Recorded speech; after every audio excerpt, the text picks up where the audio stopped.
The strikeouts to walks, that's incredible. The number of hits, and a lot of those have been dribblers. Fact is, he's done the 7, 8, 9 hole. He's pitched complete games already, and given you the Friday night guy on Saturday. So if there's a better guy in the country pitching on Saturday than this guy, I don't know who he is. 1-0 to Jason Walk, and he fouls that away. 1 ball, 1 strike. One thing I notice immediately is you see Miola and Brigman up at the corners anticipating a possible bunt. Well, this guy's been hitting in the 9 hole, and now he's getting a little bit of a momentum build, and he starts it out right. With a single to right. He extends his hitting streak to 8 games. Another guy that's getting an opportunity due to an injury.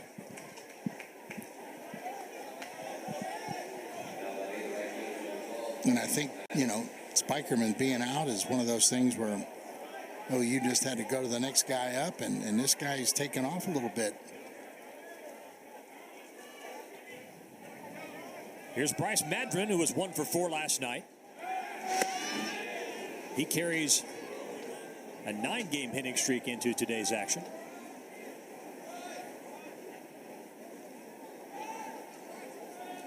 Madron's a good hitter. I mean, he's got that perfect hitter's body. They're hard to pitch to because the zone's so small. They get good pitches to hit. I think the 5'10", 5'11" guy, as long as they have discipline. Madron's numbers in Big 12 play even better. He's at .405 in league action. And he's left-handed, and he has some power for a little guy. Got to really be careful with him. Yeah, in fact, Madron last year hit 12 home runs, drove in 51, led OU in both home runs and RBIs. I think if there was more than 20 rounds in the draft, I think this guy's gone last year. Cowboys have a shift defensively. One infielder on the left side, and you see him in the left corner of your screen. That's Aiden Miola, the third baseman.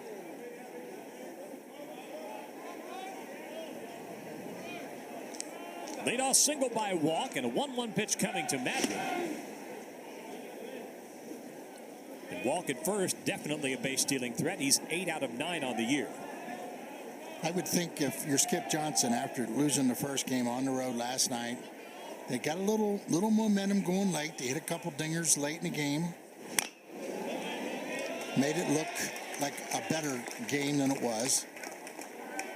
And the message to your ball club is, guys, we got to come out tomorrow. If we're going to win this series, we got to win the middle game against a guy that's pitching really well. And so what do you want? Well, you want the first guy to get on, and he did. And if you're going to throw a punch at Brian Holiday, you better get him early because he gets better as the game goes along. It's 2-2. The run game has been a bit more prominent for Oklahoma lately. They've stolen 12 bases. 12 out of 15 on steals in their last 6 games. Sooners stole 12 bases in their series sweep at TCU, had 5 in the Sunday game of that series.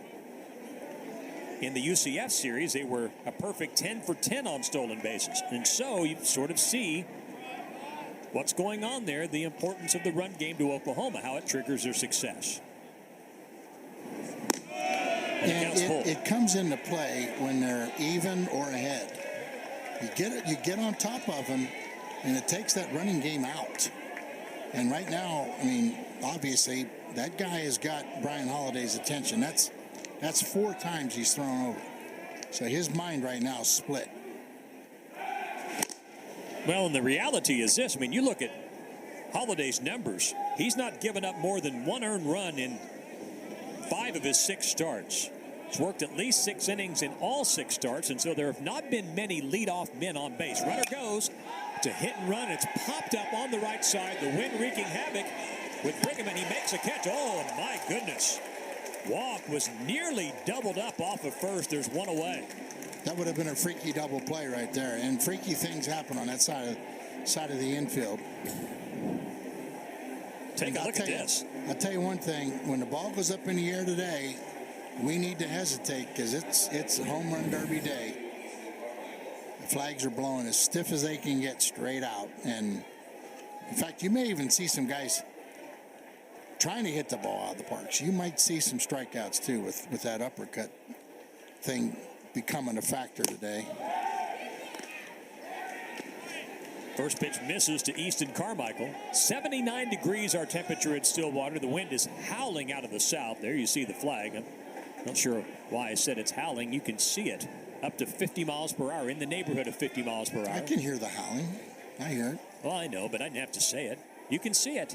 My ears are howling. That's why it's all the television. time. Throw to first, and not in time as Watt gets back safely.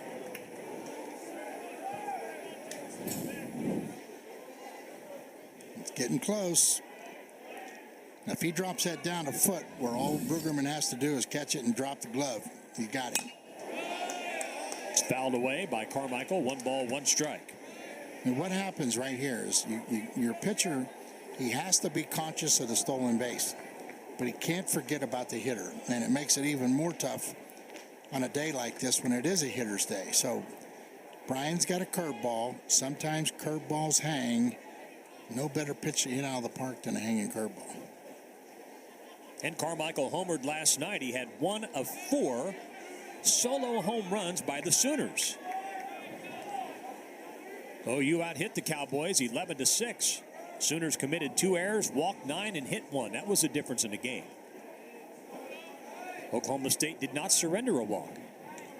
1-1. That's chopped foul, third base side.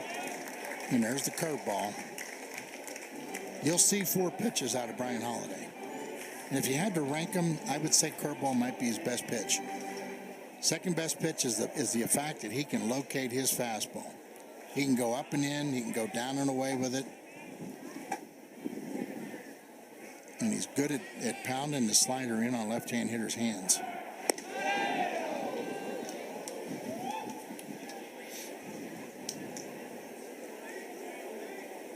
And more than anything else, Dave, I think what Brian Holiday's done is give Rob Walton a chance to build the rest of his pitching staff. A guy in the middle of a series that walks out there and gives you 7, 8, 9 innings like he's done for a month really gives you a chance to throw the kitchen sink on Friday night and bring it back again on Sunday. And this conference is really bunched up. 2 balls and 2 strikes.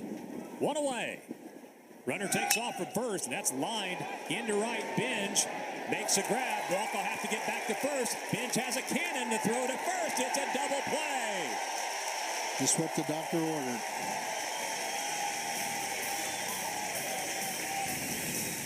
Oklahoma State Cowboys today. Jackson Kroll gets a start. He's had a fantastic season. He's in left. Zach Earhart, a 3-run double last night in the 2-hole. Then it's Binge and Schubert. Schubert with a 2-run homer in the first last night. Viola, Brigham, Ortiz, Forsythe, and the freshman Charlie Carter round out the batting order for head coach Josh Holiday. Defensively, here's what Oklahoma looks like today. Sooners in the infield with McKenzie, Willits, Nicholas, and Snyder. An outfield of Pettis, Walk, and Madron. Butler, an excellent defensive catcher behind the plate. And on the mound for the Sooners, right-hander Kyson Witherspoon. Another player that probably went into the season without a role being identified. So he's had 2 starts. He's got 4 decisions. He's got an excellent ERA. Too good out of the bullpen to waste, and you couldn't get enough innings. So you put him in a starting role, and I think every guy in the country right now that wants to get into a NCAA tournament at the end of the year are looking for their 1, 2, and 3 starters. And again, this is a big start for Witherspoon. Those numbers are really almost intimidating, but I don't know that he's pitched in a Bedlam game. I don't think so. And he's going to have to follow the ABCs in this series. You better have a good first inning. Then after 3, your ball club has to be in the game. The 4th, 5th, and the 6th in this series has always been explosive. So can he give Skip Johnson a good start? And by that, come out of the chute, keep Oklahoma State off the board. Don't let the home club get a lead. Don't let them be building on it.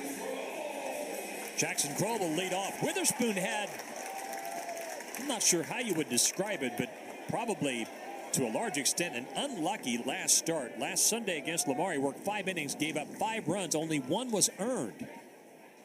OU committed 3 errors in that game, and Lamar left Norman with a 3-game series sweep. And Witherspoon in those 5 innings struck out 7, walked 1. We've seen a few games like that from Oklahoma, and last night was in some ways like that as the Sooners committed 2 errors. And Kroll with a number softly hit to short to Willis. Throw to first, and there's 1 away. Well, he comes right out, 94 in the middle, first strike. Kroll takes the first pitch, good idea. Second pitch fastball, I'm going to get this one. He runs it in on his hands, and he hits a little dribbler to short, and shortstop makes a nice play, and 1 out.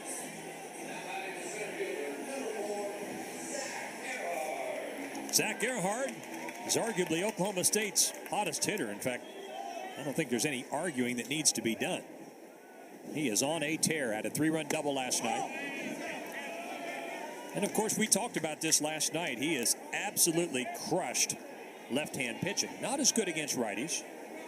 Conference play Earhart at .525. You see his overall numbers. Very good as well. What he is a prospect. And, you know, to be hitting .250 right now against righties. Remember, he got off to a rough start. He did. But the batting average has jumped a lot in the last 30 days. And I don't know that there's a hotter hitter in the country. Now, he's not a home run guy. That's just short. And Earhart is out. There's 2 away. So I guess that would open the door to, so what's a good hitter in college? You know, do you have to have 20 home runs to be a good hitter? No. Even though we got one. We got one at Georgia, and those are eye-opening numbers, okay? Earhart's one of those guys that was a pretty good draft choice, and then all of a sudden, boom, he goes to college, and this is the year he needs to show to be like he's more of a complete hitter. 2 away, it's Carson Bench at the plate. He was 0 for 1 officially last night. He was hit by pitch and walked 3 times. He was on base a lot. And this may be the guy right now carrying the big X on his back as far as hitters go in the Oklahoma State program. They got one coming that's going to be next year's X-Man, but this guy can do it all, and I'd like to get him super hot. He's been good. He hadn't been super hot. He's had a couple spells where he's carried you with the bat. And when he's not good with the bat, he's great on the mound. So, two-way guy, special.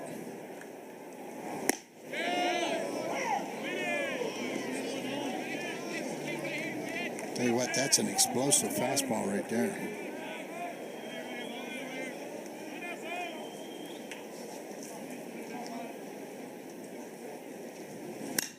Bench lines that into left. That's a 2-out single.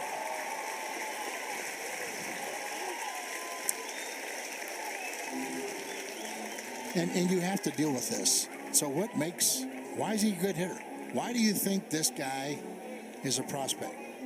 Well, he just takes a 94 and rams it into left field. He didn't try to pull it. He just hammered it the other way.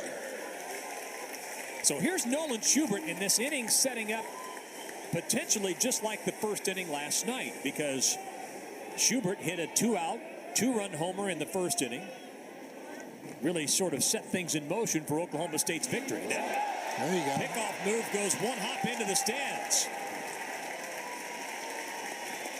Tell you what, he may have got away with a balk anyway. I mean, he threw it in the stands, but his right foot never cleared the rubber. Watch the right foot. When he went to the third base side to push to come over, his cleat stuck on the rubber. Okay, so do you see that if you're Josh Holliday and say, wait a second, oh yeah, let's get after it. No doubt about it. And you watch, somebody will have a little conversation with one of the umpires to watch his footwork. Schubert fouls that away. Proper footwork, but you got to clear the rubber. By the way, that's scored an error, obviously, on the pitcher for the throw. So now 3 errors in the 2 games so far for Oklahoma. Bench at second in scoring position with 2 out here in the first.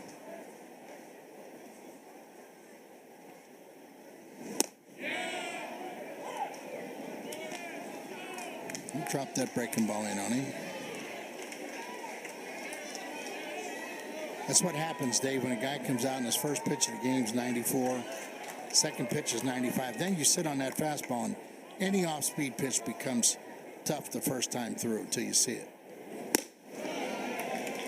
1-2. So 96 right there. I mean, that's pretty good fastball. yeah, oh yeah. 2-strike hitting as far as Schubert goes. How is he? Well, he's a big guy learning how to do it. Gotcha. Put it that way. I mean, I don't think he likes to break his swing down. I think he likes to take the same swing most of the time. And it's 2-2. And he is a very cerebral player. I mean, this guy has a great bank of knowledge in his head. Maybe he'll get to the point where you need to shut the bank down and just play the game. You know, hey, when you have superstar talent, people, they're always wanting to touch you and tell you something. And Schubert strikes out. That's a slider that looks like it's really tight, not very big. Move to the second. Boy, and Brian Holiday, we've talked about him extensively. The Oklahoma State starting pitcher having a wonderful season and obviously getting some recognition he deserves, and recognition, though, he would like to see when this season is over. Yeah, he's pitched well enough to be 5-0. And with all the injuries Oklahoma State's had to play around, he's pitched some games where he saved the bullpen and you win later. Oh, no doubt. You know, the game at West Virginia last weekend. That's hammered deep to right field, bench back to the track, and that's gone. Anthony McKenzie with a solo home run. And the Sooners have the lead for the first time in the series.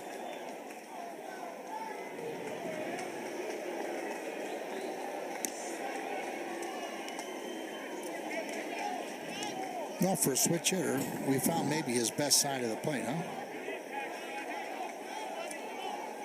Yeah, that ball just kind of fit right into his groove. And it's a line drive there. That went about 341 feet. I don't know that was wind aided. I think he kept it down under the wind. Now that's way out of here, and that is wind aided. And Michael Snyder makes it back-to-back home runs for the Sooners. It's 2-0.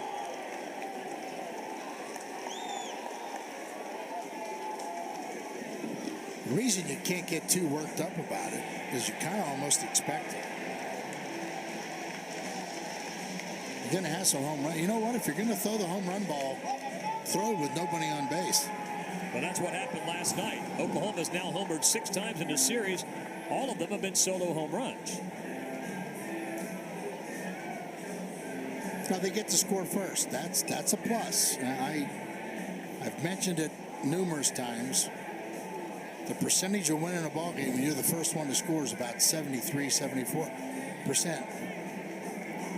Does that hold true all the time? No. That's why it's just a percentage thing that somebody studied over time.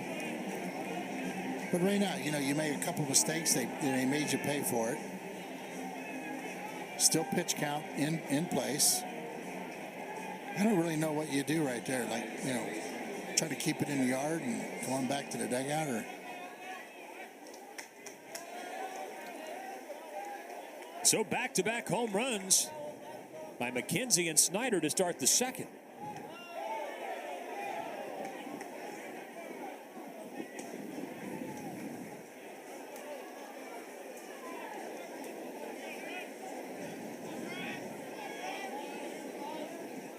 Jackson Nicholas behind in the count, 0-1.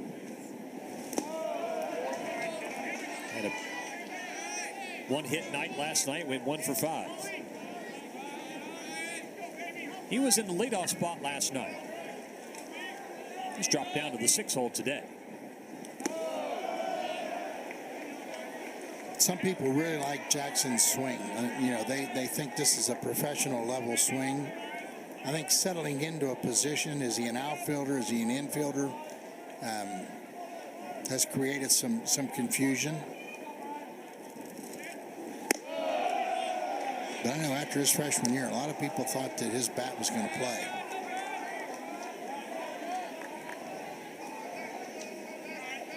3-1 to Nicholas.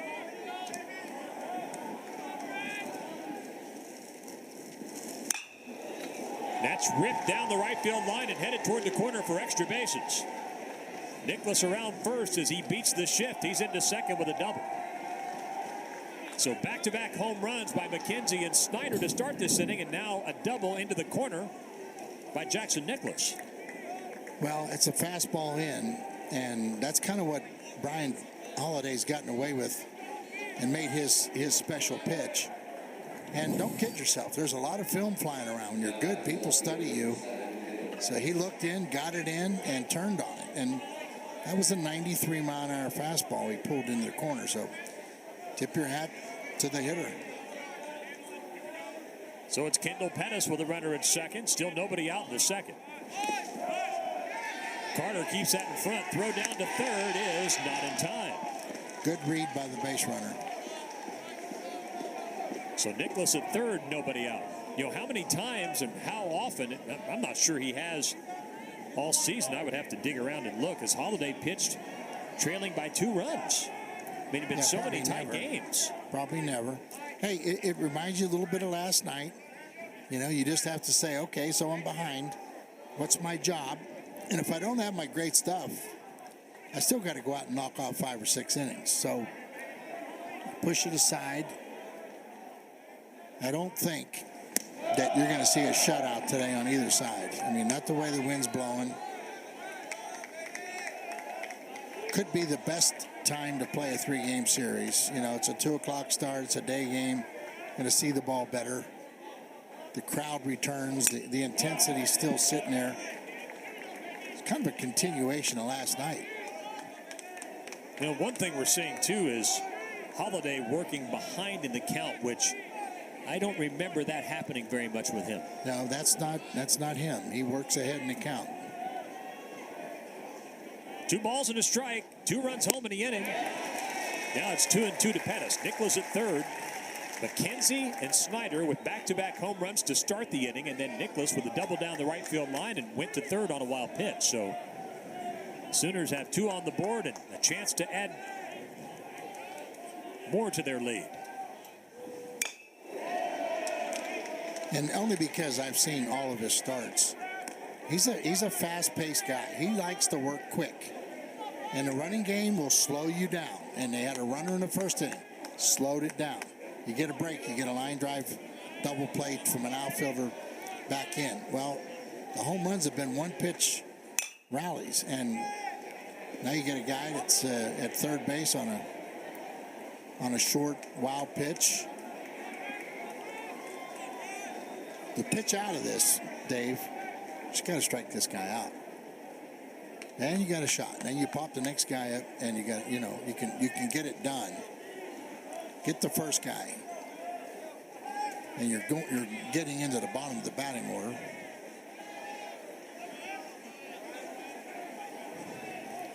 Two balls, 2 strikes to Pettis.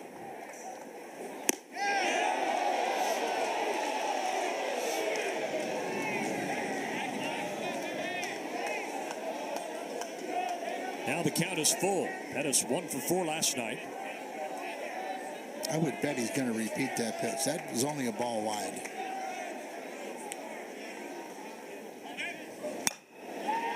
That's to short. The run will score. Forsythe over to first. Nicholas comes across the plate. It's 3-0 Oklahoma. An RBI ground out for Kendall Pettis. 1 away here in the second.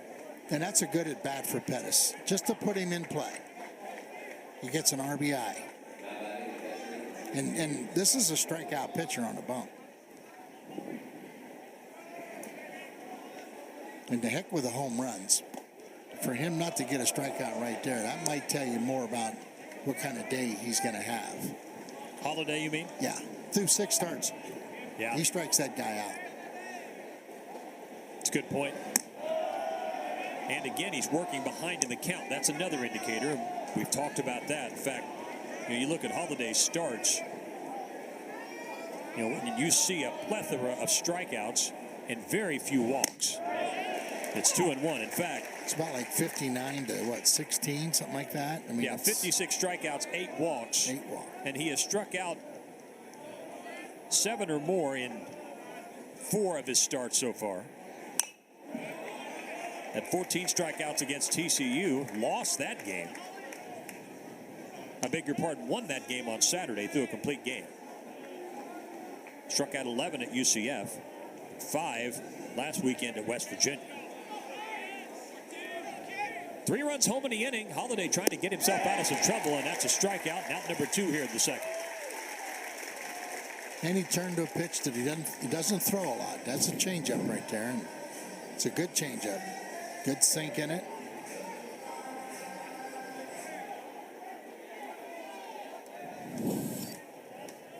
So Jackson Willits will hit with 2 outs. Last night, he hit 2 solo homers, the first home runs of his OU career. Hit them hard.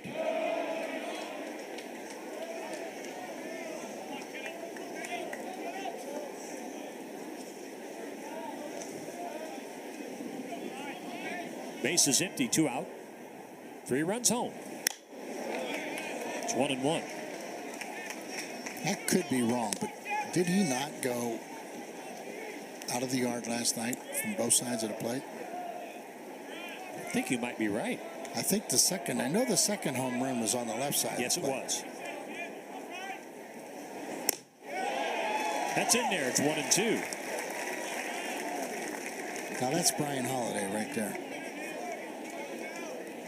Kind of sit fastball, and then you get it, and you still can't pull the trigger on it.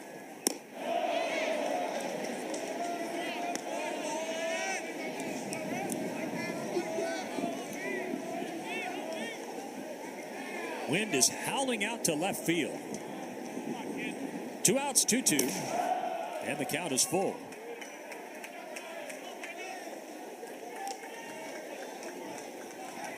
Boy, you just don't look at the flags. You got to trust your stuff on the mound. Don't look up at the flags. You start pitching away from the wind. You start pitching away from home runs, and they crawl in your head. It's a good mental toughness check. So a 2-out walk to Willits.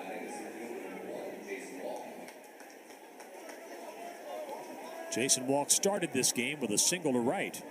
Was doubled up, though, to end the inning on the line drive to Benj on a hit and run. And another running situation right here. You got the 9-hole on first, the 1-hole at the plate. If it gets thrown out, big deal. Your leadoff guy's coming up next inning. You got 3 on the board. You're on the front side of the scoreboard.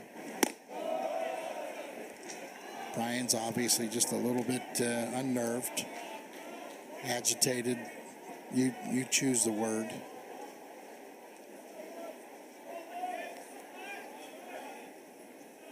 I expect him to run here.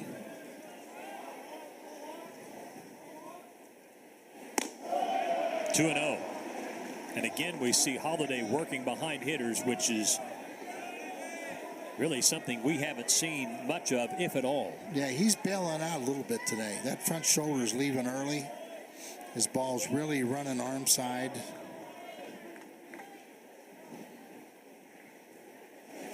Walk fouls that away. 2-1. Think about him. He knows how to self-correct.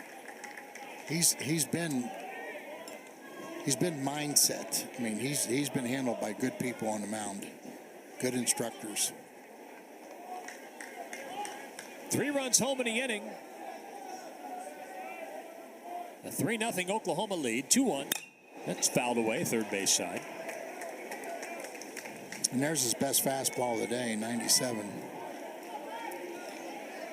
And like I said, you get a little anger in there, sometimes it gets straight. So, get back to your normal game plan. Get back into your own groove. Get out of the bad place as quick as you can.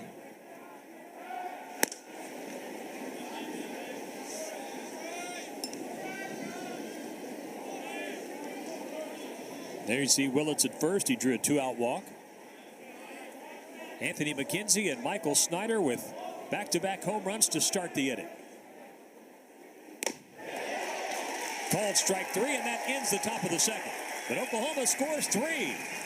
2 more solo home runs for the Sooners. Wow, I'll tell you what, I'd take that rotation right there. That's 4 pretty good pitchers. And we're getting to see this guy here, the number 1 guy today for the first time. But the other 3 guys, Tolley and Majors, those 2 people they're gonna make some money in the game of baseball. Tolley threw a complete game in this ballpark 2 weeks ago for TCU. They won the first game of that series. Cowboys won the final 2 to take the series victory. It's 1-1 to Aiden Miola.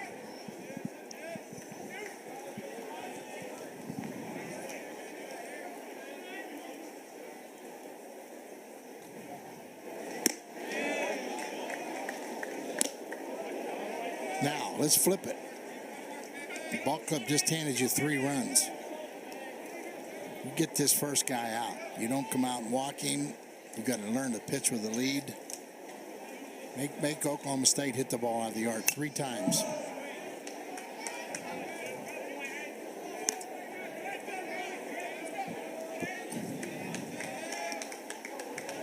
Aiden Miola back in the lineup last night for the first time in 4 games. He's had a recurring issue with a hamstring. He is leading off the Cowboys' second. 2-2. Keeps alive. Fouls it away.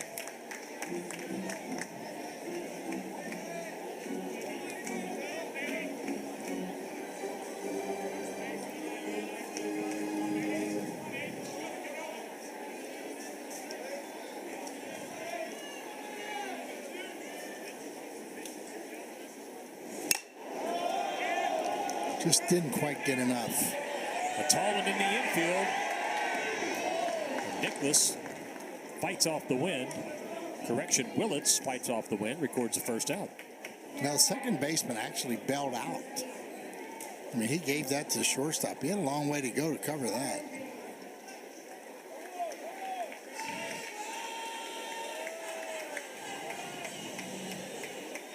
Colin Brigham had a 2-hit night last night. He steps in. 2 for 4 on the evening.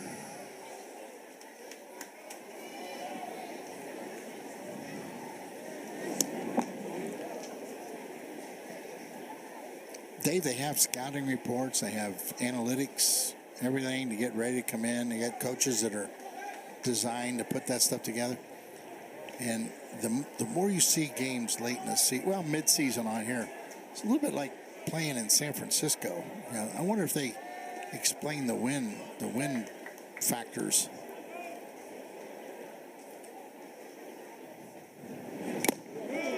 One and one. When you say San Francisco, just because of the wind? Because it never stops blowing there either. I mean, people go in there and it's like, uh-oh, we're in Frisco. Get ready.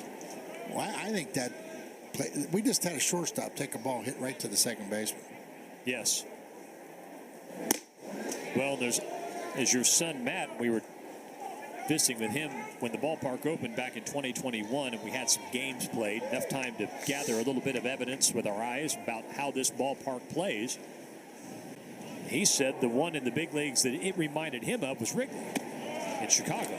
You've got the brick backstop that is not padded. Obviously, you have a wind that typically blows out. Sometimes, as is the case today, blows out hard. And turns around direction-wise and will blow hard out of the north. Oh, and then when it does, like Wrigley Field, you can't get a Scud missile out of the ballpark as Brigham draws a one-out walk. Yeah, I just wonder if they put that in the scouting reports. Surround all pop-ups.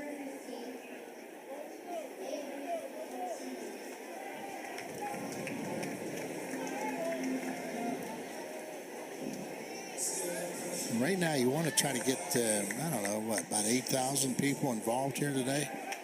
Somebody needs to hit a gap shot or hit one out of the park.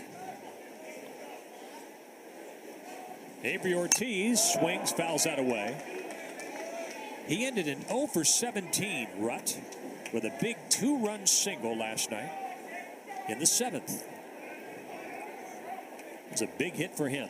See if he can build upon it. Got to be patient with freshmen, and he's a good-looking hitter.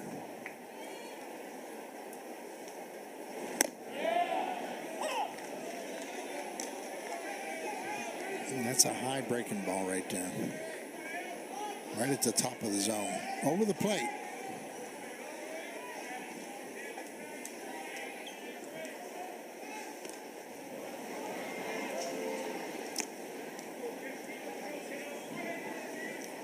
Temptation would be to tell a good freshman hitter, just stay off the breaking ball till you get 2 strikes. Just hunt the fastball. He fouls that away. But boy, every day in batting practice, you got to get somebody to flip you some sliders. The only way you're going to learn how to hit it is to see it and try to go with it. Stay back, whatever term you want to use. Be late.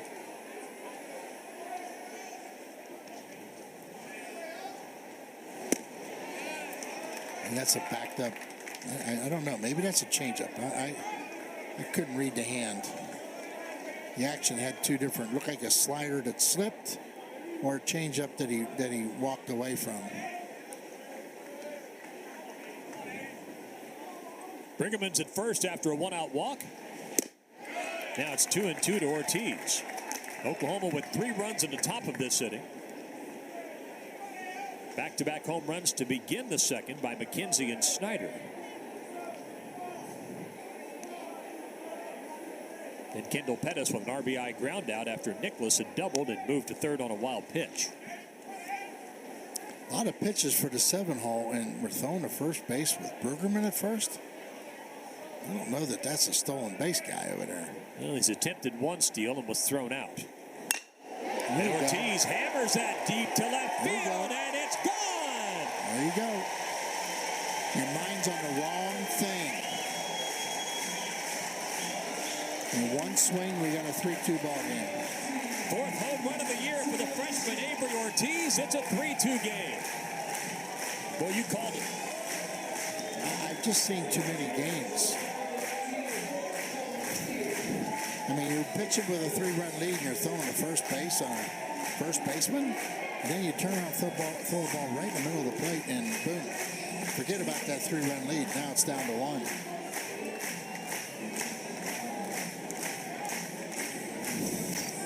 You know, you're allowed to enjoy a home run. You don't have to go nuts. I would rather they walk back than dance and all that. Lane Forsythe swings and misses behind 0-1. So is that something as a coach you correct with Witherspoon at some point in the next few days where you say, okay, that I know you better observe that. Yeah. You better see that. Because that's the little thing. I was just talking about it this morning in that unwritten book of baseball, that things you just don't let slip by. And they don't write them down in any books. But when you see enough games and you start to see things that players do, just like the ground ball to the shortstop that comes into play in the 9th inning and the first ball goes right to him. Baseball has a funny spirit. Yeah, Dave, your answer to that is yes. You address that right away. Well, now I'll tell you now, I'm gonna defend the pitcher. They got things in their hats. They got stuff on their wrist. He may have been told to throw over there. I don't know. That's 2-2 to Forsythe. I mean, I don't know which system. It looks like OU's catcher's got something in his ear, so they're going through the catcher to call the pitches. That's gone.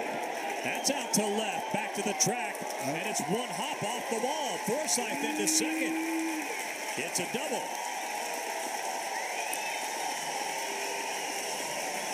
But what a steady performer. Start to finish.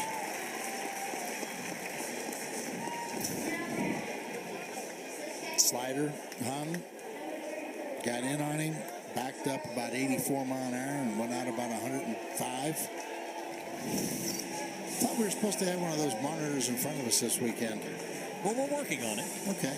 Patience is a virtue, my friend. Because, I mean, I can tell by the sound a little bit, about how hard it comes off the bat. I don't know how accurate I am. Here's Charlie Carter.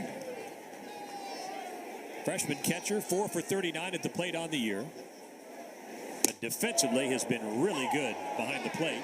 First pitch is in there. Now that's a big-time fastball right there. That's 95 down on the knee for a strike. Now you're starting to see the pitch count jump a little bit. You know, we're creeping up on 40. Already 3 home runs in a game, 2 by Oklahoma. Consecutive homers by McKenzie and Snyder to start this second inning. And now Avery Ortiz, Oklahoma State freshman, has hit a 2-run homer here in the bottom of the second. Wind is howling out to left field. And Carter with a chopper up the middle. Big hop. Nice play by Willits, and out at first as over to third goes Forsythe, and there's 2 away. Now this is a catcher running. I'm going to say maybe 7 other guys in the batting order might beat that out. Nice play by the shortstop. No panic. Caught it, gave it his best shot.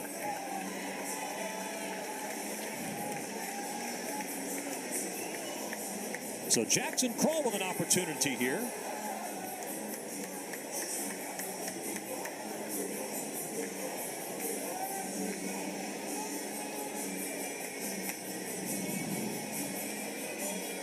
Kroll batting .500 with runners in scoring position. That's tied for the team best.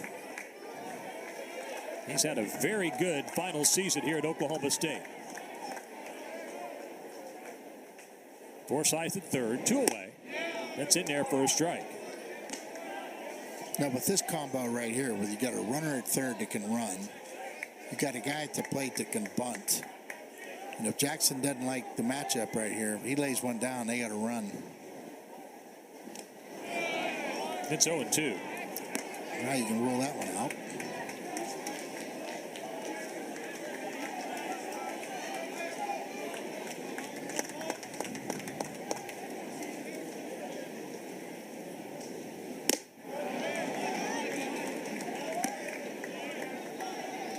You know, they beat Arkansas with a squeeze bunt. What, 4th game of the year? 5th game of the year? Yeah. I think these 2 guys were involved. Hits that foul into the tarp. Now Witherspoon, you know, trying to find that third pitch instead of the fastball slider.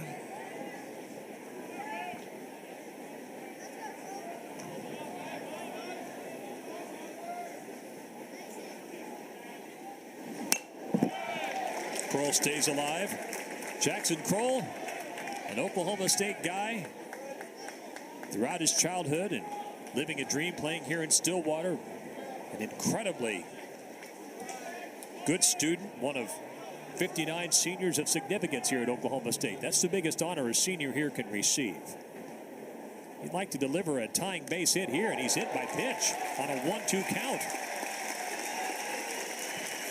Now you got a 44 pitch count in the second after OU used a bunch of their bullpen last night. So it will come into play, Dave. I don't know that he's gone past 5 innings all year. He hasn't been extended. Of course, if you're going to get extended, today's the day because it's breezy, but it's warm. He Perfect did go. pitcher's day. Pardon me, Tom. He did go 7 2/3 against West Virginia. Okay. But outside of that, his longest other outing has been 5 innings. A couple of times, twice. Well, I think his brother's on the team, so I kind of got those guys mixed up a little bit, and I wouldn't be surprised we don't see both of them today. First and third, 2 out. Zach Earhart grounded out to short his first trip. He has been on a tear as of late. That's chopped up the middle, and that's into center field for a base hit. Forsythe scores. Kroll over to third. An RBI single by Earhart, and we're tied at 3 in the bottom of the second. And if you watch close, watch the first step of the shortstop. So we didn't get to see that, but first step he kind of backstepped and slipped, and he was 1 step short of getting there. Might have been playing a foot on the dirt and a foot on the grass. But that was kind of an unusual approach to the ball. I would think that Willits is going to get to that ball, at least knock it down and save the run. So let me ask you this. Of course, he's just a freshman. Is that a situation where when you're used to playing on artificial turf and then you go play on grass? Oh, yeah. Yeah, good point. I mean, slipped my mind. Yeah, they're an AstroTurf club now. There is no such thing as a bad hop. And again, you wear the footwear. You guys got to make sure you got traction on turf. This might be the nicest grass field in America. Oh, it's as nice, if not nicer, than the big leagues, isn't it? I'm going to put it in there with some big league guys. And if they want to get irritated, that's fine. But I'm just saying that this yard's immaculate. I just think it's one of those things where you're right. He didn't, he went, he's on grass, and he slipped one step. And that's one step from being caught and saving a run. So there you go. That 3-0 lead's gone. We're back to an even ball game. Pitch count 45. I would think that Oklahoma State would love to get into OU's bullpen early today. Carson Benj will hit with runners at first and third, 2 out. Fouled away. The grass here, Tom, is so nice. I am not joking. Walk out to check on batting practice or something. I almost feel bad even stepping on it in foul ground. I just feel like I should not step on it because it's so good. I want to get a towel and lay down and sunbathe. People would pay to see that. That's fouled away by Benj. It's 0-2. I haven't had a suntan in so long, it's not even funny. At our age, it's a sunburn, my friend. I know. I just want to lay down on it and say, oh, my goodness, where you been? Oh, but the thing is, though, when you're coaching in the summer, I mean, you look good when you get your sun. Yeah, but it's all on the arms and the hands and your face. Well, true. Then you take your shirt off and you go, oh, my goodness. Oh, I just don't do that. The world doesn't need to see that. I'm gonna find it this summer. I'm gonna go watch my grandson play, and while he's prepping to play, I'm gonna go sit by a swimming pool somewhere. Oh, sounds like a plan. No balls and 2 strikes to Benj. 3 runs home in the inning. That's golf foul. Stays alive. You just don't feel like the guy on the mound has that same aggressiveness that he had in the first inning. It's almost like I got smacked in the face here, and I don't like it. But, man, I'm having a hard time finding it. Another long ball right here, and this game really flips. It's 1-2. So, obviously, Oklahoma State's tied the game, but does the extended break for Brian Holiday almost serve as a total reset button for him? Exactly. He needed it. He needed a reset button. You got it. So Oklahoma State will need to get them out quick so he doesn't reset. That pitch gets away, goes back to the screen. Kroll is in to score, and Oklahoma State takes the lead. 4-3. It's down to second, goes Earhart. Well, that was his third pitch. It looked like either a split or something different, but that ball went about 45 feet. Wow. I'd have to say he's a little undone right there, and you've already used the trip to the mound, so. And I don't see anybody up in the bullpen. There's not. In fact, I'm not sure that those aren't coaches and bullpen catchers down there. So it's 2-2 to Benj. Earhart at second. 4 runs home in the inning.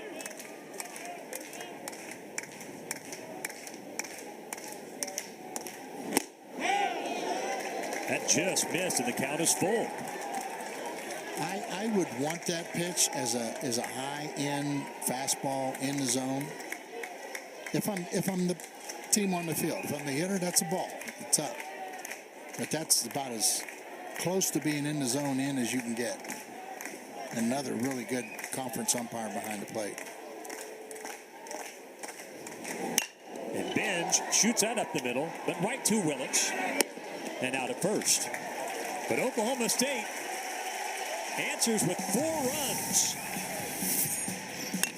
A 2-run. They were just throwing fastballs right in the middle, letting them hit it in the air because the wind was blowing straight in.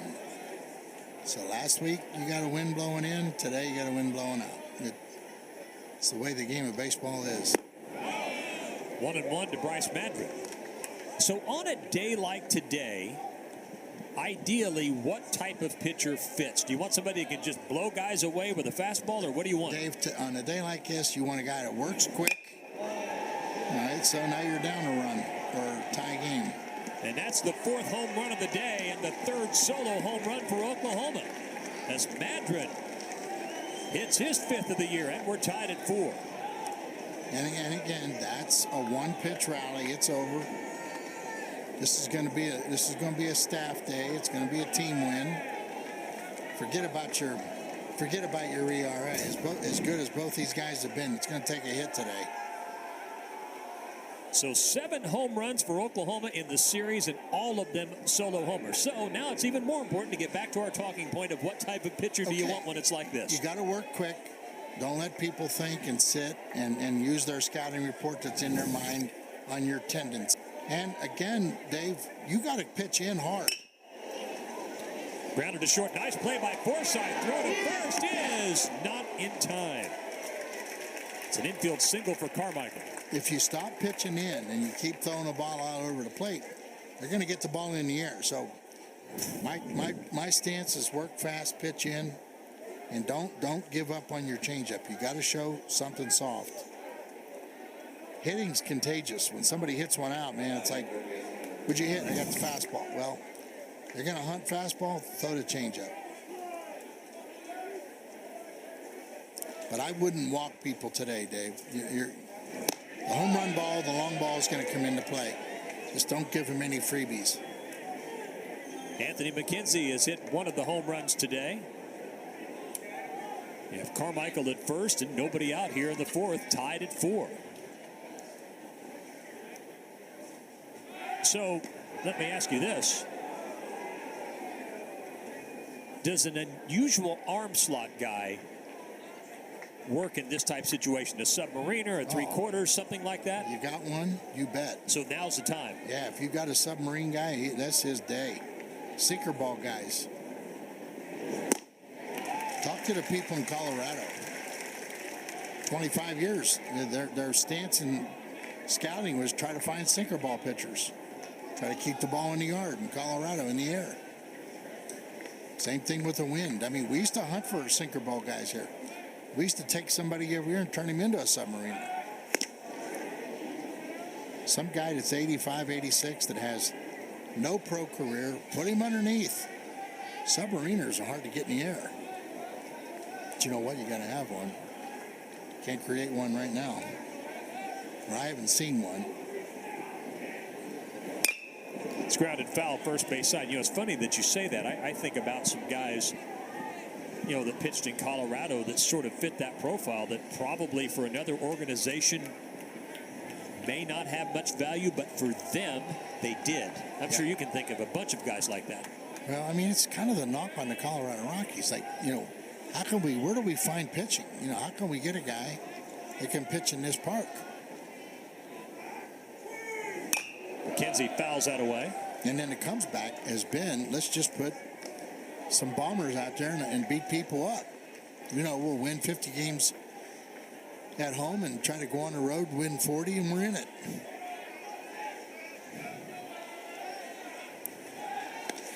Throw to first, and Carmichael is back. That's complicated, Dave. It's complicated to try to recruit to a field, to an organization. You still got to go get the best player available.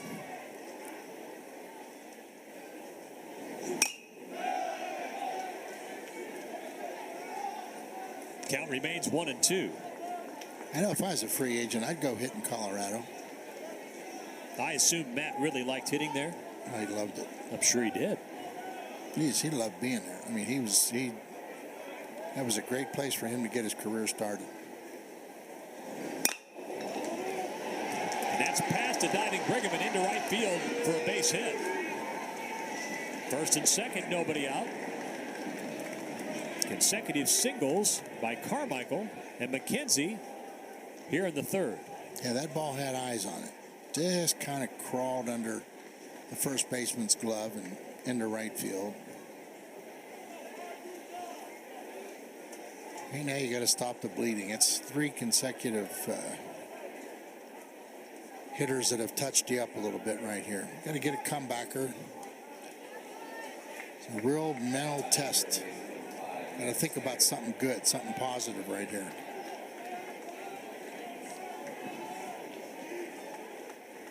Michael Snyder hit one of the two back-to-back homers for OU in the second. He's up with runners at first and second, nobody out. First pitch in there for a strike. It's a good curveball. Big, strong guy right here. Just don't let him have anything in the middle of the plate.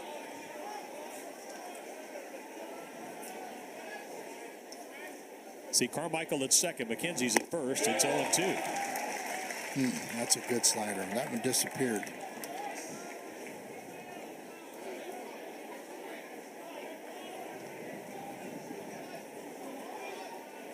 Had a record crowd here last night of more than 8,000.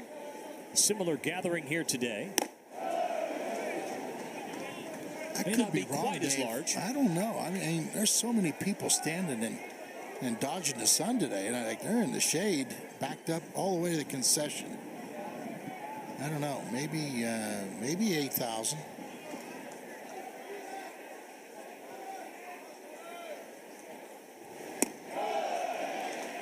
Two balls and two strikes.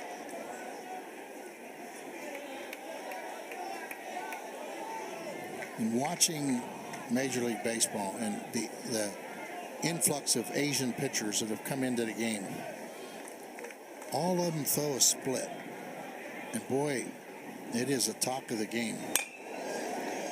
That's softly hit to short. Forsythe will have to hurry. Throw to first. Not in time. That's an infield single for Snyder, and the bases are loaded with nobody out.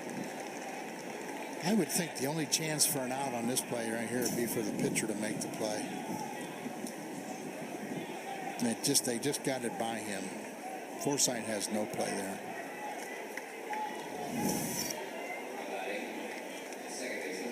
All I can say is get ready. We're in for a long one. This could be double digits. So here's Jackson Nicholas, who doubled and scored in the second. Bases loaded, nobody out. Tie game at 4. Sooners tied the game on a home run by Bryce Madron to start this inning. They have a chance for a huge inning here. There is activity in the Cowboy bullpen.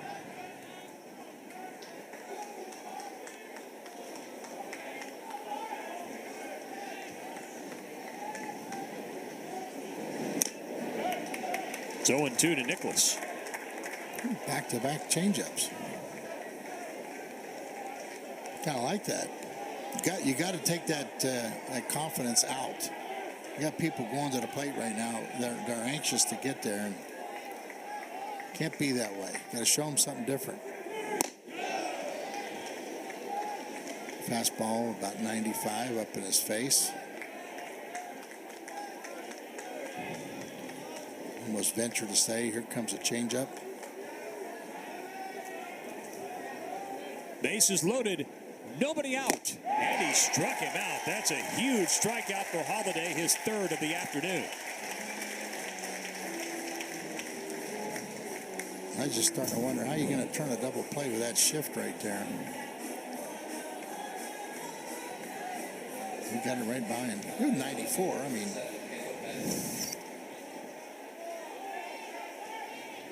so now it's Kendall Pettis, had an RBI ground out his first trip.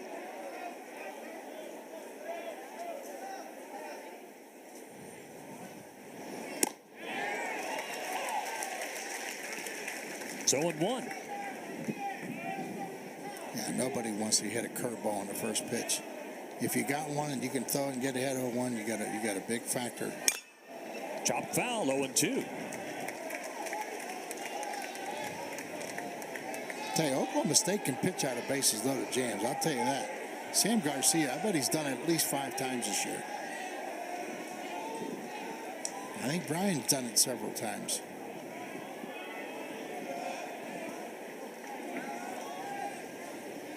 Bases loaded, 1 out, the 0-2.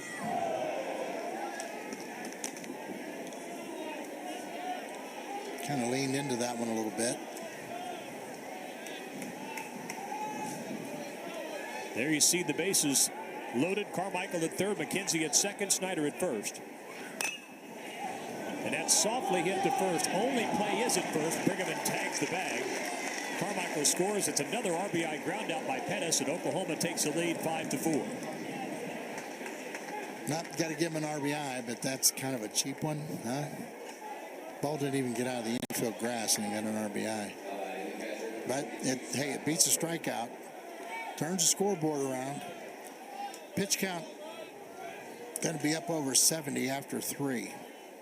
Second and third for Scott Butler. That's in there, 0-1. So 2 runs home in the inning for the Sooners.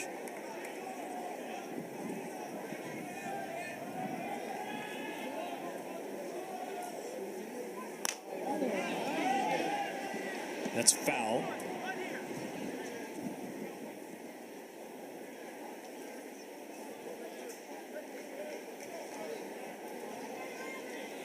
They've taken that one off the foot. It did sound funny. And if it didn't get him, he's covering the umpire up right here, giving him a, at least he's going to make you think it did. Let's see.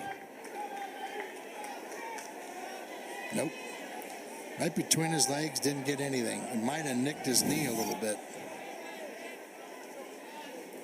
That's good though. You gotta have a little actor in you when you get away with one. Second and third, 2 out. 0-2 pitch coming.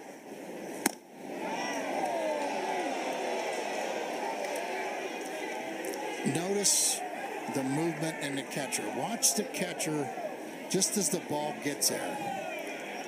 He's kind of setting up and made the pitch look up.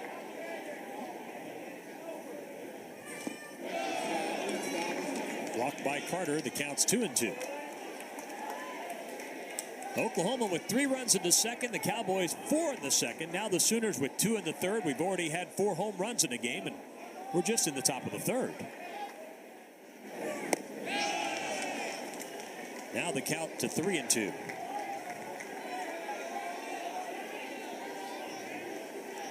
This is where you like to have your pitcher on the mound. Stand up there and shake once, shake twice. Just get in the head of the hitter. Don't let him sit on anything. Let him think you're throwing what you want to throw. Payoff pitch. That's hammered deep to right field, and that's gone. A 3-run homer on a 3-2 pitch by Scott Butler. And it's 8-4 OU. And that's a 92-mile-an-hour fastball when you know you're going to throw the fastball.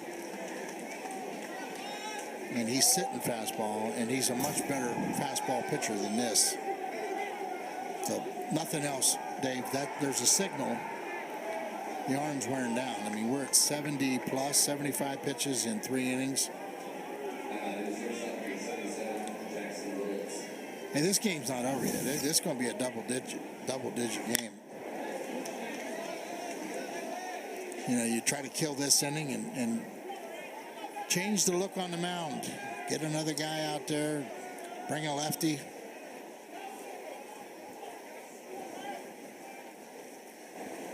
It's 0-2. Boy, Holiday was ahead in the count, was a strike away from escaping, only allowing 2 runs.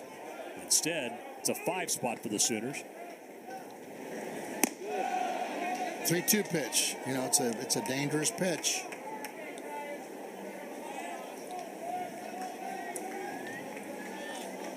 Eight home runs in the game, and we're in the third. That's a called strike 3.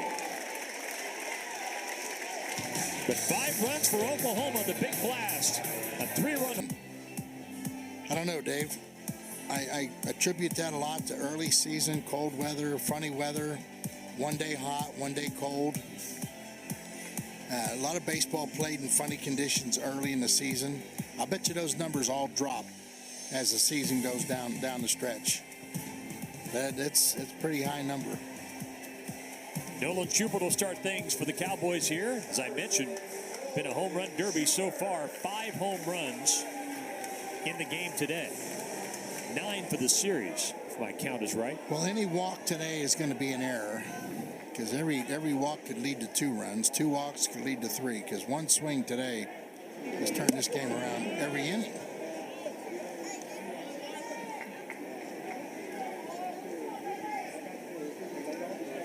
And honestly, it's like nobody in either bullpen is really stirring. I mean, we're at 75 on one side and 55 on the other side, and what do we got? 12 runs on the board, and neither bullpen. Maybe the Bulls didn't show up on the bus today. Oh my goodness! That hit the net.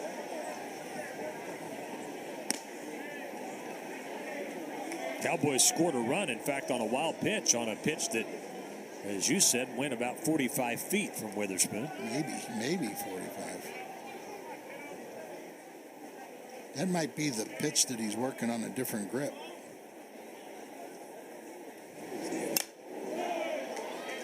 Schubert stays alive. Throw the fastball in.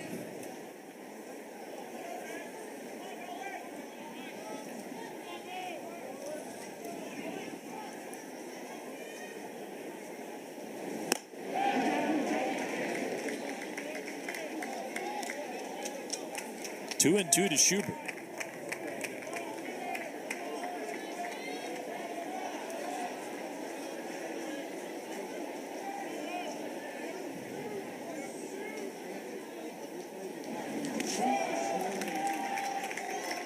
You know, repeating strikes has really become a problem for him. And maybe that's the wind. Maybe it struck that fear factor in him that, boy, repeated strikes. Schubert leading off for Oklahoma State here in the third, and he strikes out.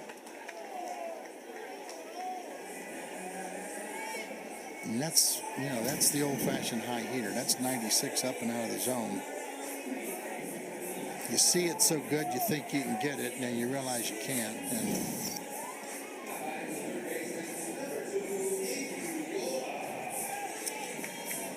tell you what's going on in that dugout. You'll take that out. You'll take every out that Witherspoon can give you. Misses to Aiden Miola. So you're talking about the wind. Can the wind at all affect, when it's blowing really, really hard, a pitcher's balance? Can it blow that hard? I mean, these are big, strong athletes. I mean, can it create some problems that way? Well, if you have a ballpark that the wind can get to you, the way this ballpark's structured, the wind can't get to them. So between the mound and home plate area, you can't even use the wind, throwing the ball into the wind and getting a little extra. A couple guys told me, a long time ago, when the wind's blowing at you, find a way to get some moisture on your fingers and throw your fastball a little wet into the wind. And I was like, really, it's illegal, isn't it? Yeah, but, try it. Find a little sweat behind your head, on your arms. 2 and 2 to Miola. But, we're pretty tight right here. This isn't really an open field. That's true.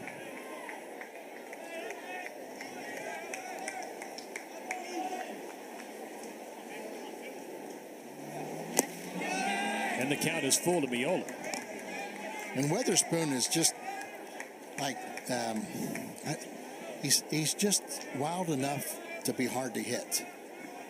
Because he is like all around it, all over it, and then all of a sudden, boom, 95 in the middle. There it is again. Fouled out of play on the right side. The wind nearly blew that ball back into play. Well, that was 96 at the top of the strike zone, and Aiden had to fight that thing off. And maybe because of the 4 spot in the second, he doesn't want to throw that thing down the middle very often. That's popped up by Miola. On the left side, Willits loses it. It drops, and that's a fluke double for Miola. Well, we mentioned it early. When it gets down, when it passes the stadium. Above the stadium roof. Above the stadium. When it passes, you better surround it. And you know what? Nobody gets within 10 feet of this pitch, this ball landed. Left fielder quit on it. That's just a tough play in this ballpark. And again, take a look at the flags. I mean, they're stiff.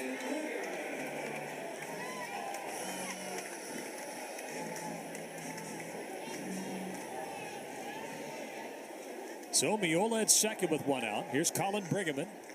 Walked and scored in the second when the Cowboys scored 4.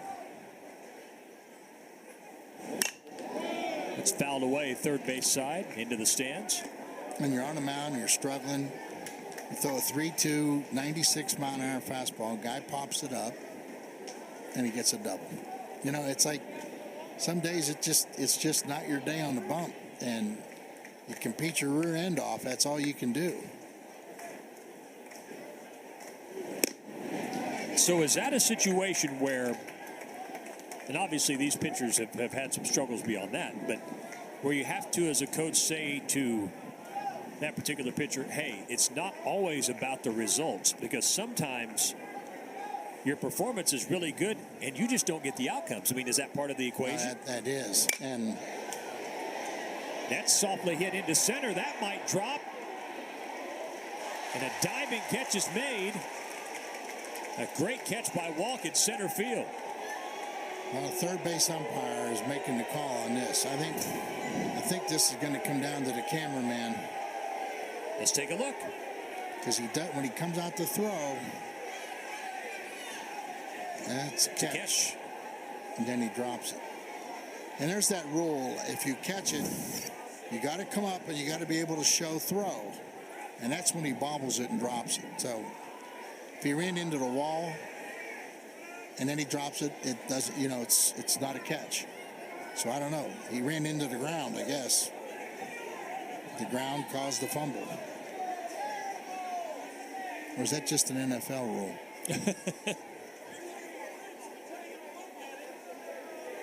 I think Josh just wants the rule clarified. Well, it looked like a catch. I think he caught it, but he didn't show possession. Should just have a rule book sitting right here in front of me.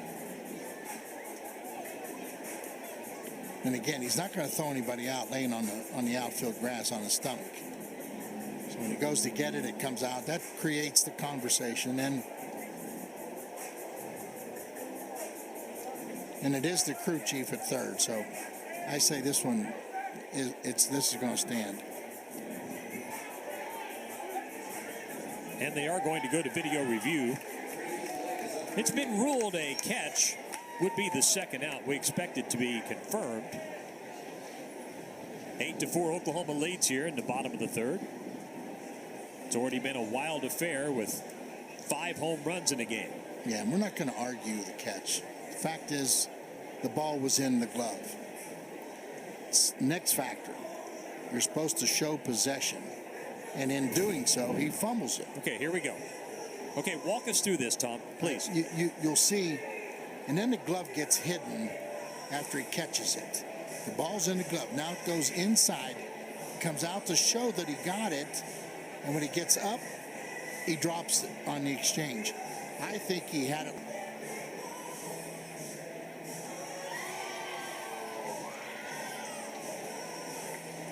So Briggeman, it is confirmed, he's out. Yeah. Miola's at second now with 2 away.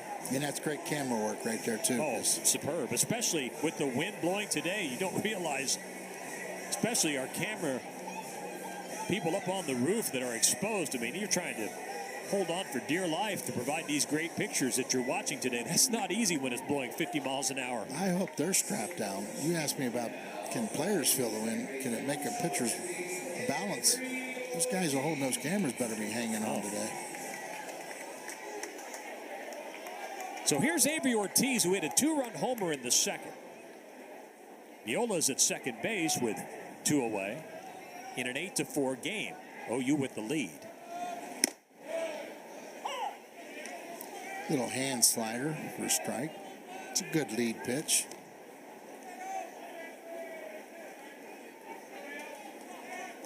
I think both guys right now, they were trying to hide their fastball. And that happens with lots of home runs.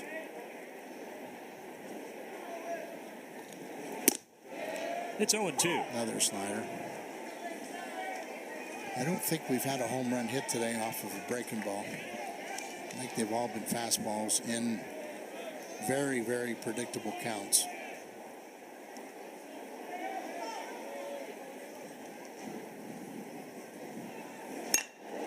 Ortiz reaches out and gets that one. Deep to left field, back to the track, back to the wall. It's a daily double for Avery Ortiz. 2 home runs already. And it's an 8-6 game.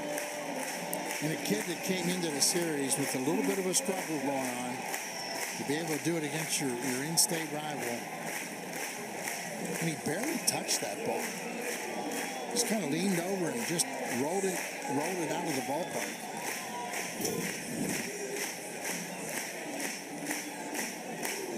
Strong hands.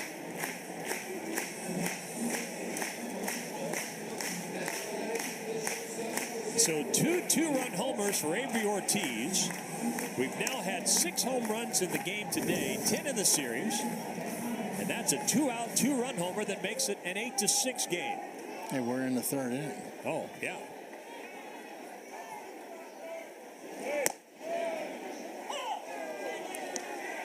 And neither bullpen with anybody up.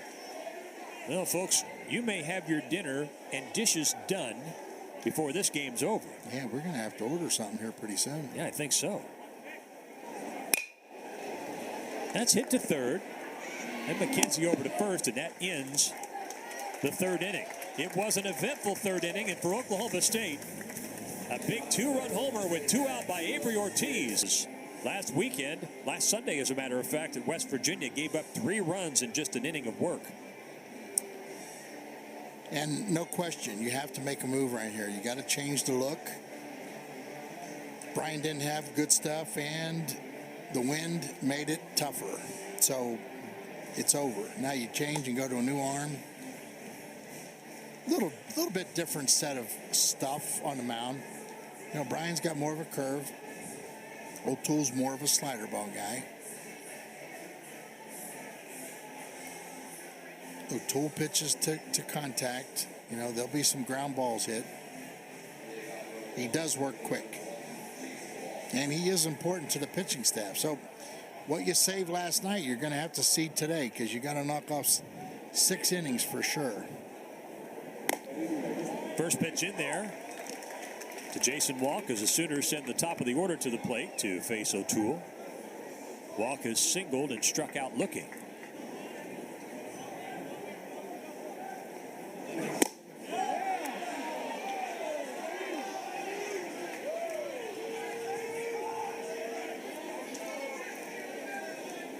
Yeah, I kind of understand the crowd wanting that pitch, because we've got 14 runs scored in 3 innings in an hour and 35 minutes.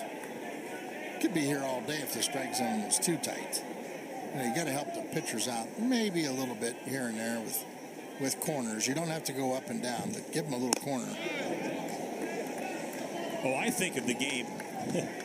Goodness, I need to look up the score on it so I can cite the details, but 2021 against West Virginia in this ballpark. Weather day similar to this as Walk strikes out for the first out here in the top of the 4th.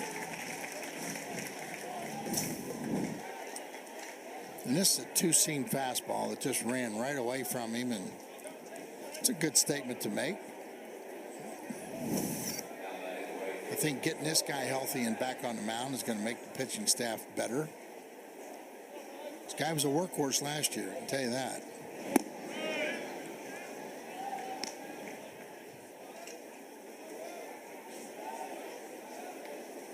1-0 to Bryce Madrid. Had a solo homer in the 3rd. He fouls that away 1-1.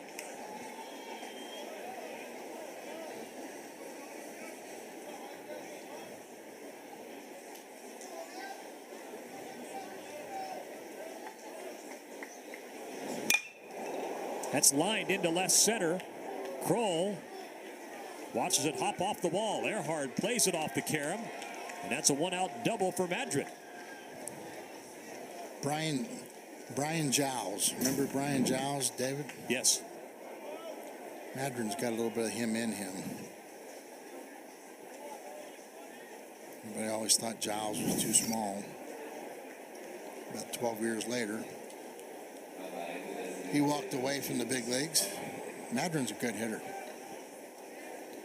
And he, again, takes that one to left center. Hits his home run out to right center. That's covering the yard. He now has a 10-game hitting streak. Easton Carmichael at the plate with 1 out. He looks at strike 1. So I found that game I was thinking about. April 3rd, 2021, here at O'Brien Stadium. The wind howling out. It was a 21-11 Oklahoma State win in 8 innings over West Virginia. I remember that game well because I was sick. Game took 4 hours and 20 minutes. You kept giving me candy bars. So thoughtful of you, trying to keep me functional. Kept your energy level up. Oh, you were awesome. I didn't want to lose you. Oh, yeah, it was great. I mean, it was an excuse to have candy bars. Candy bars aren't all that bad. Especially when you're sick. Swing and a miss. Carmichael strikes out. There's 2 away.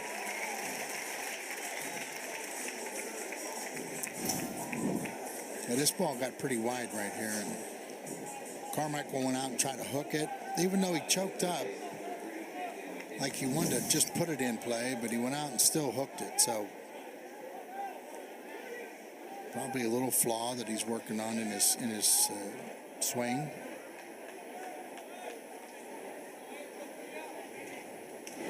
And McKenzie rips that deep to right.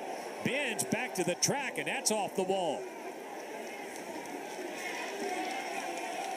Run is in as Madrid scores. It's an RBI double. It's 9-6 OU. Really, really good direct swing right here. Boom. That's dropping the barrel.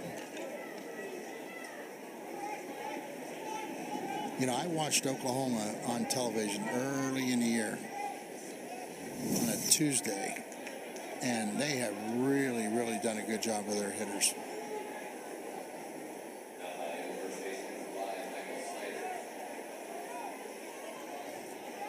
So here's Michael Snyder with 2 out and a run home in the inning.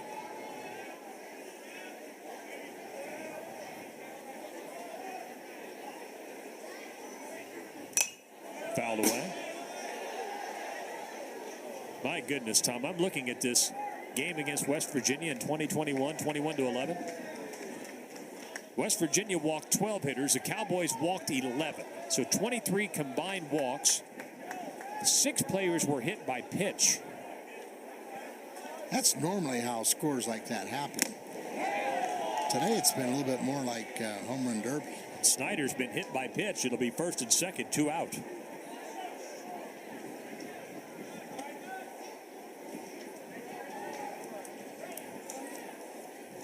Now you almost think that you might want to run a left-hander. Go find one in your bullpen, run a lefty out there, change the look a little bit.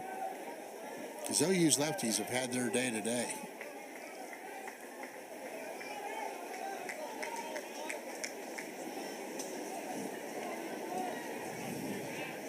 Nicholas doubled and scored in the second. O'Toole misses.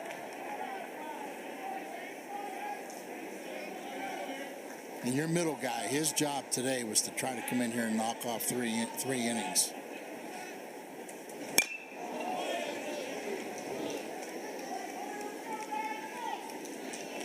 One ball, one strike.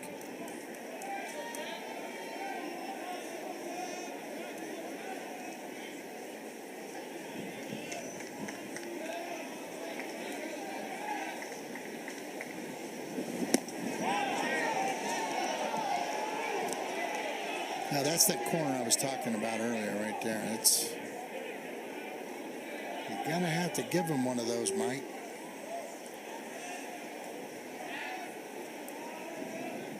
Snyder at first, McKenzie at second. 2 out, a run home in the inning. That's into right field. That's a base hit. Watch this. McKenzie around third. Here's the throw to the plate. And he is out at the plate. Benz with a cannon in right field with a great throw to deny McKenzie at the plate.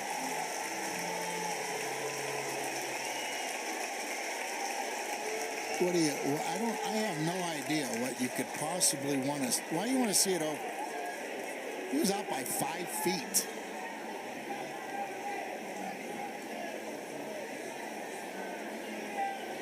Nah, this got to go.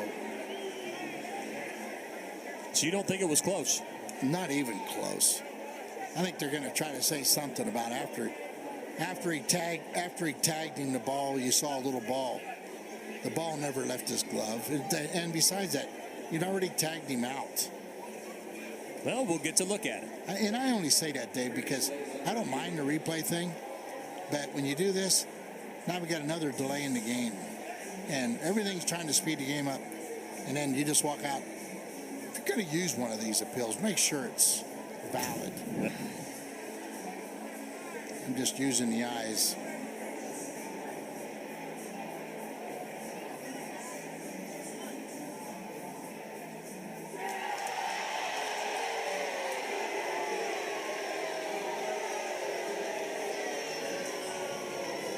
He is safe.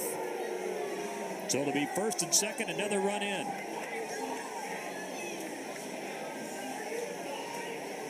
Now, it's a great throw by the right fielder. You got to send the runner 2 outs. The throw beat him by so much. So what happened? Well, all the catcher has to do is get the glove in front of the plate, let him slide right into it. And it looked like maybe in his crossover and his footing, he left his foot and lunged out at him, and it gave him time to slide the hand under.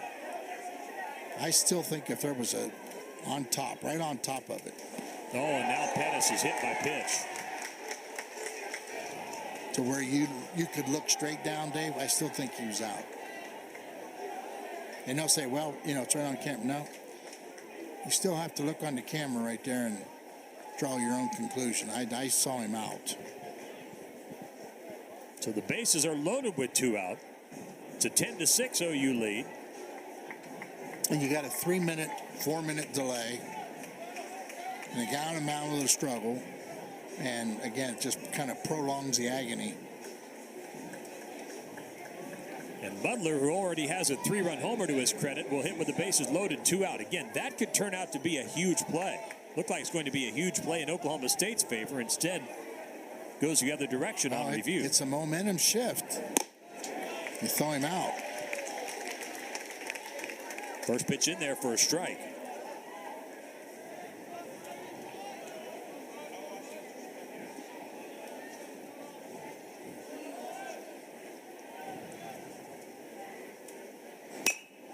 Oh, and 2.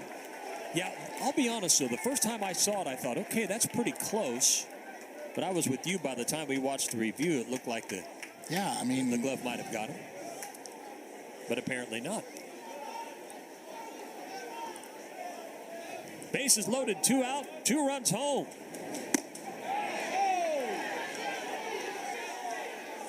Don't you think the umpire that makes the call should be in on the review on the film? Instead of the umpire crew chief, the home plate umpire should have been able to look at that on film and be able to say what he saw.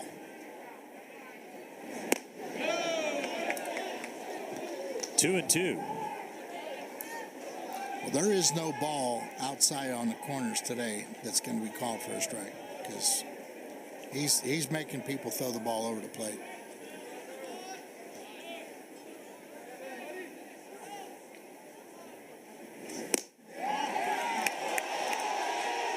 It's a ball out, and in most cases it's a strike, but not when the guy behind the plate's making a statement.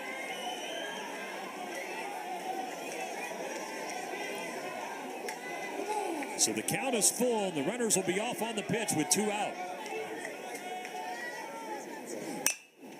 That's lined into left center, and that's down for a base hit. Snyder scores. Pettis scores.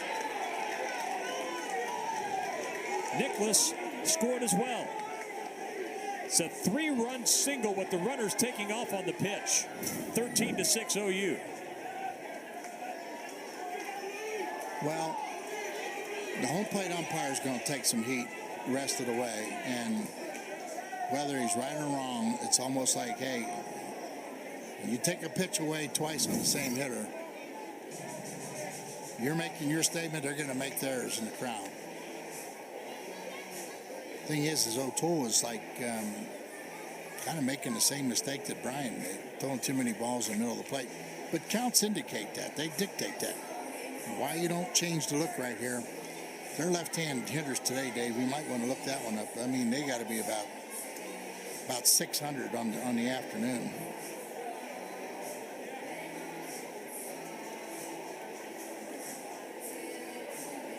Yeah, it's been a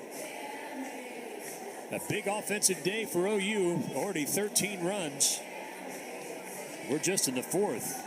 Well, there have been some little things that have turned out to be big things. Yeah, they've punished every mistake. They've taken advantage of it. Every opportunity. And I don't think anybody's going to stop scoring right now. I mean, I don't think 13's going to do it.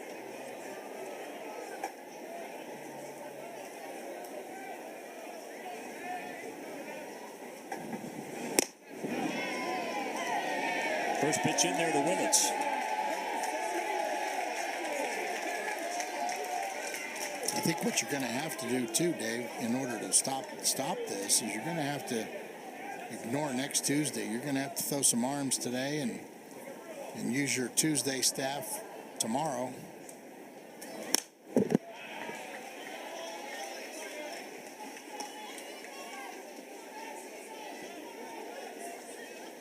And I think tomorrow's supposed to be really, really nice, not as windy. Not nearly as windy.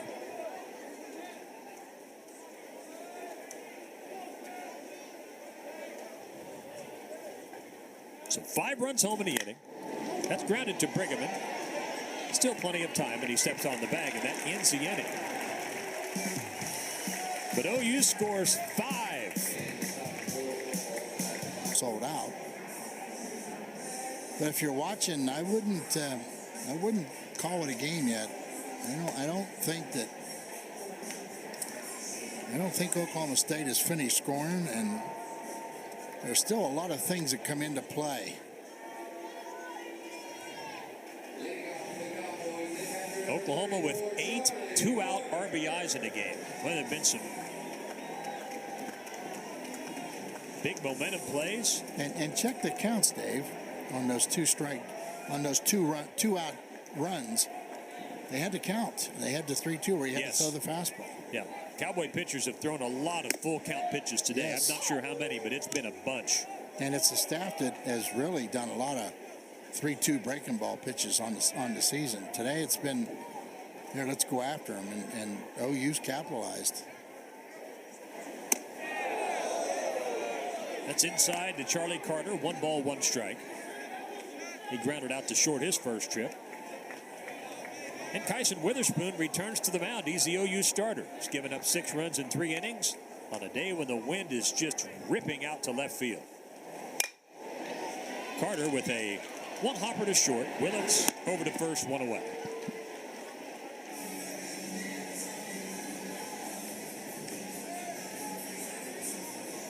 Good hands right there, the way he played that.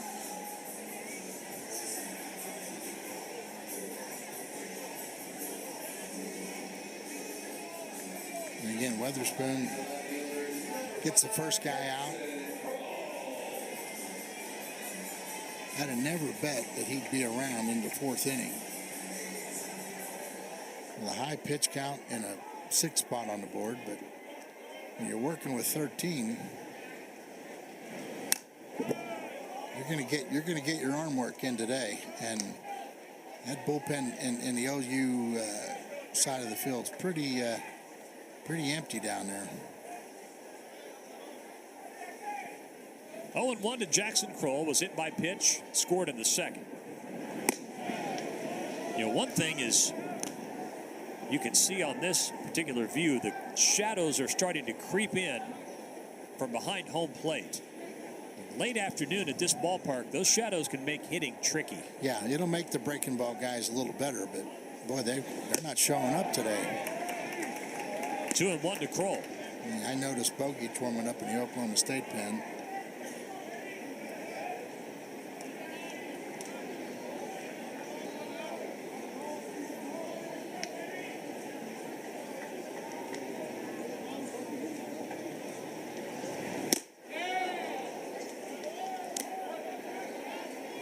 Well, he's got a good arm. It's 95 right there. A little bit of arm side run.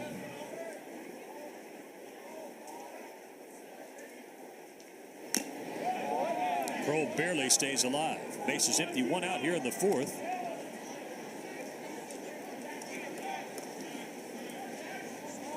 OU scored 3 in the top of the second. Oklahoma State responded with 4 in the bottom of the second. Sooners with 5 in the top of the third. Oklahoma State with 2 in the bottom of the third. Then the Sooners scored 5 in the top half of this inning.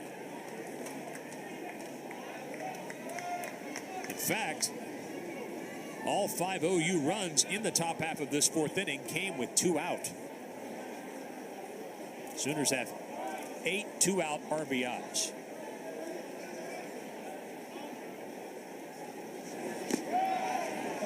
And the count is full to Kroll. Now you got to stay patient. There's no 7-run home run. He's going to walk the leadoff guy, take it.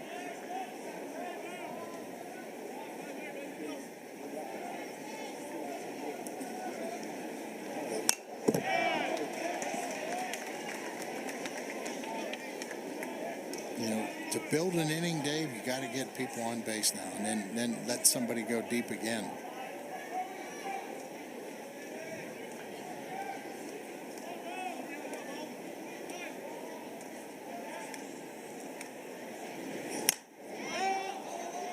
It's right back to the mound, and there's 2 away.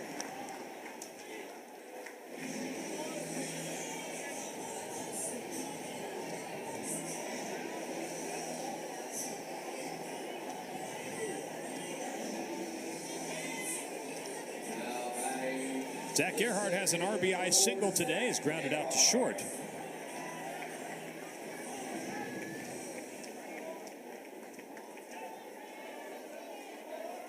Cowboys trying to answer after a 5-run OU top of this inning. So you're down by 7, but the wind is blowing out. If you're Oklahoma State, you're sort of projecting ahead to the top half of the 5th. But what are you thinking from a pitching standpoint? Because obviously there's a point in time where you go down staff, if you will, to give yourself the best chance to win tomorrow. If you're down 7 and the wind's blowing in, you feel like, well, this one might be gone. But today, with the wind blowing out, that's not the case. So how do you handle that? Well, okay, it's 7-0 right now, and you're in the You're in the 4th inning, 9-inning ball game. You got to stop the bleeding for one thing. You got to get somebody out there to give you 6 outs without a run. Then you got to make a statement, get back in it, get a run or 2, get within 4. And then you have to make your decision. Okay, if I concede this one, it's only because I want to save these 3 guys for tomorrow. And I honestly believe, as deep as Oklahoma State has developed their pitching staff, that they're capable of pulling this one out. Now, O'Toole's got to give them a good inning. Then, if they have to go to their Tuesday guys, you're talking about Kiesel, and those are 95 to 100 mile an hour arms. If you got to use them on Sunday in the bullpen to win, then you go for it. Then you're back to Tuesday, maybe going with a couple of the young kids that haven't pitched in a while. But so be it. You're trying to win a conference series. I mean, this game has tremendous value. This series has tremendous value, not just to the Bedlam side of this. Talking about in league standings. Sure. Earhart hammers that deep to left, and that's out of here. 2-out solo homer for Zach Earhart, his 4th of the year. It's a 13-7 game. You just can't go to sleep on this one. I mean, it's one of those days. There'll be double digits on both sides, and Earhart just stays. I mean, he clubbed that ball. That was. I don't think he needed any wind on that. That's a line drive home run. Yeah, he got that one.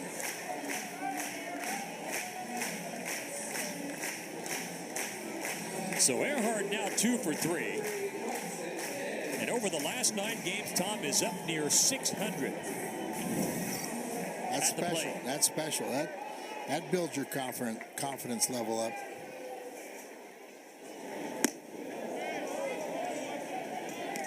So Oklahoma State has hit 3 home runs, and Oklahoma has hit 4. We've had 7 home runs in a game, and we're only in the 4th. 1-0 to Binge. This reminds me. Here's an example of what I'm talking about right there. Okay. See that pitch? That's a strike. Now the catcher catches it at the top of his mask, so he makes it look like a ball. But we have the beauty of a monitor. And again, if you're not going to give him that, then just sit back and get your calculator out, because there's going to be some runs scored. It's like a Sooner or wiffle ball. later, he's going to have to relax the strike zone just a little bit. Of course, then he'll take some heat then, because then they're going to say, well, why don't you keep it as tight as it was earlier? Yeah, no win situation. No, it's a lose-lose. Sure. Binge hits that into left center, and that's off the wall for extra bases. Binge will cruise into second with a 2-out double. Now Benji got that ball good, but that's about a 20-foot add-on with the wind. You think so? Yeah. He didn't quite get it to the barrel. Close. He's got a really good inside-out approach. We may have a pitching change here with 2 out. Cowboys trying to engineer a 2-out rally. Solo homer by Earhart. It's cut the lead to 13-7. Then Binge followed that up with a double into the gap in left center. And we will have a pitching change. A left-hander coming in to face Cowboy left-handed hitting left fielder Nolan Schubert. We'll tell you about the new OU pitcher when we come back to O'Brien Stadium. It's a wild Saturday afternoon. 13-7 OU over Oklahoma State. 2 outs here in the bottom of the 4th. It's 13-7 Oklahoma. The new pitcher for the Sooners, left-hander Carter Campbell. He will face left-handed hitting Nolan Schubert. This guy's been a workhorse. I mean, this is 12 times out, and it's logical that you would go to a left-hander today and try to change the look. Strikeouts to walk, it's pretty good. You wonder, Dave, after seeing all the home runs, just what kind of mood, what's running through their mind, these guys are going to come out of the bullpen now. You know, have they seen enough to say, man, I got to really keep it out of the middle, and holy cow, if I make a mistake. And both bullpens, you can watch the game. And sometimes you'd like your relief pitchers to be secluded. This is not a game where guys are really anxious to run to the mound. Yeah, some interesting splits on Schubert, who will face this new OU left-hander. Schubert hitting right at 300 against left-hand pitching, but about 207 against righties. So he has actually fared better against left-hand pitchers. Of course, he did miss 12 games from basically the end of February to March 19th, and so he doesn't have a huge data set just yet. Well, and when you call a guy a prospect, when you're talking professional baseball prospect, they don't normally have a phobia about hitting onside arms. And Shuby's done a really good job of taking left-handers the other way. And he and Binge both hit balls out of this ballpark when there's no wind blowing the other way. That's why they're both exceptional prospects.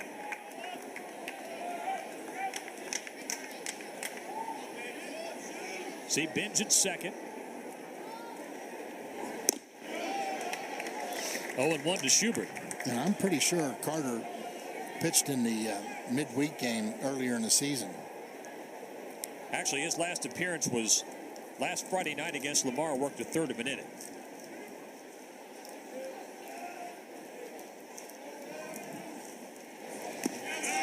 It's 2-0. And he's got that drop angle. He's more of a specialist type look. I think you can throw that term away today. I think everybody goes to the mound. Everybody's hoping to get at least 2 innings out of him, maybe 3, but may not happen. It's 3-0. Aiden Viola is on deck. Well, OU had a 2-out rally in the top of this inning, scored all 5 of their runs with 2 away. Oklahoma State has already scored 1 with 2 out on Earhart's solo homer. That's in there, 3-1. How about that? 5 runs with 2 outs. Yeah. Well, that's a lot of mistakes. Well, speaking of mistakes, 7 home runs in a game today for the two teams combined. 11 for the series. OU hit 4 solo homers last night and lost. 3-1. And Schubert is on. First and second, 2 out. Well, you mentioned the shadows. I almost kind of like to see the shadows show up here pretty soon. But I'll tell you one thing. Everybody's looking. They look like and act like they enjoy hitting today.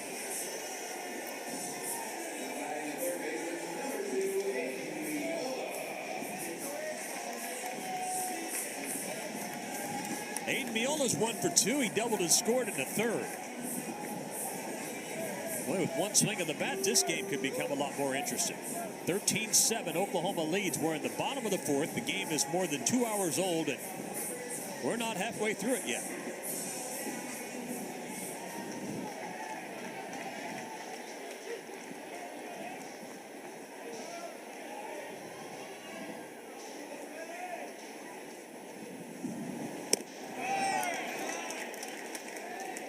That misses. It's 1-0.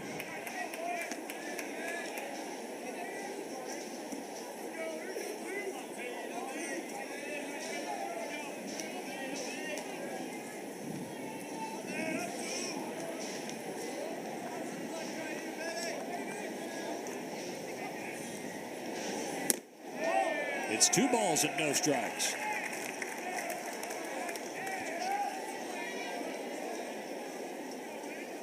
Yeah.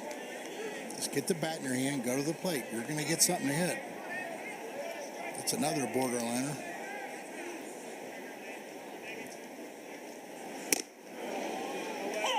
Two and one. That's a good pitch.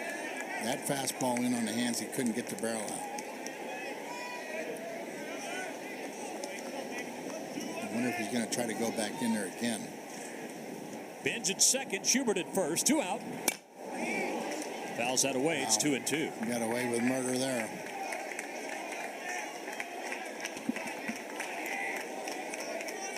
Aiden just missed that one.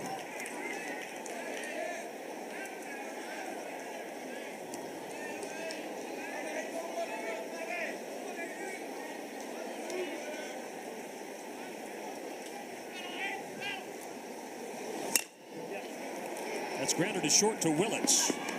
Out in second. Oklahoma State scores 1. A solo homer by Zach Earhart. We're through 4 in Stillwater. It's 13-7 OU. Well, it's been quite a day with the wind blowing out. A combined 7 home runs for the teams. It's a 13-7 game as we go to the 5th. Boy, that's a lot of hits for OU. 13 hits. And all the runs they've scored with 2 outs. They're dialed in, Dave. They got beat last night. They know today's the only chance they got to win the series. They got to win today. Sooners had 11 hits last night. Out-hit Oklahoma State 11-6, but 9 walks, a hit batsman, and 2 errors. The undoing for Oklahoma as Oklahoma State took game 1 9-6. Hey, if you're a high school guy and you're a good player, or you're a junior college guy and you're a good player, or if you're a guy that's going to jump in the portal and you're a good player, you walk on this field and you got 10, 11,000 people. All right, 8 or 9,000, whatever. It looks like 30.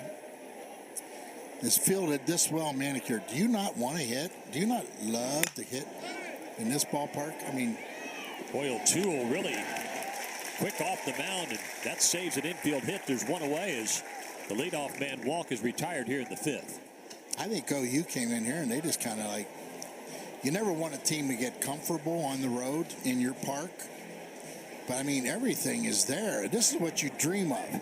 A full house, a great field, great weather, a lot of pressure, a lot of media buildup. I mean, if you're going to be a guy down the road, this is why you go to school.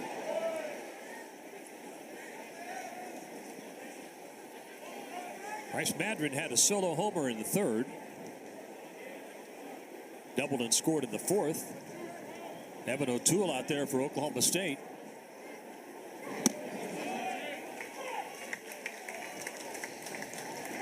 Throws that in there, 1-1. O'Toole has given up 5 runs in an inning and a third, trying to burn some innings.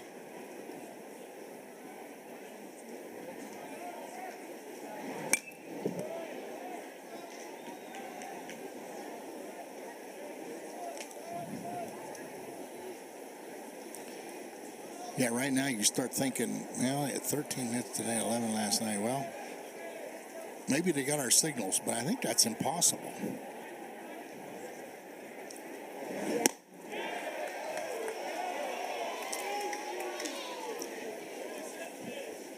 Two and two. I'm not going to say a word. It's a nice day. Beautiful day to hit. Fouled away.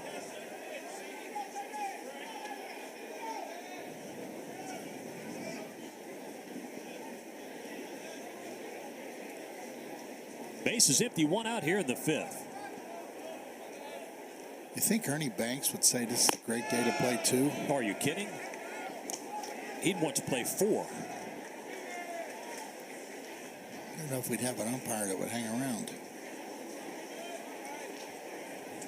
Taking a look at radar, there are some thunderstorms trying to brew up to our west. That could turn this into a really long day as Madron draws a walk with 1 out.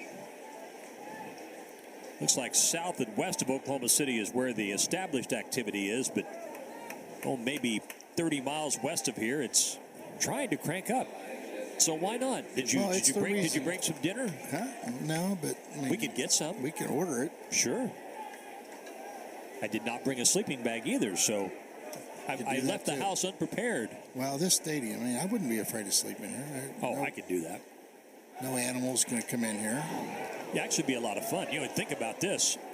Of course, I probably shouldn't throw this out there, but this would be a great ballpark to have one of those movie nights where you put a movie on the big screen, invite families to sit on the field, and holy cow. That's a good idea. Hey, I got to remember that one. That could help some situations. The old drive-in movie idea. Throw to first and outdoor movies. I grew up on back. Oh yeah.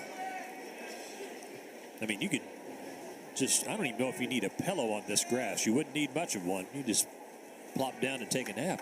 I mean, next fall when we play a road football game at night, I'd put it on right here and open it up. 1-0 to Easton Carmichael. He's 1 for 3. Singled and scored in the 3rd. I like this guy. I thought this guy last year was some kind of prospect behind the plate. Carmichael, the DH today.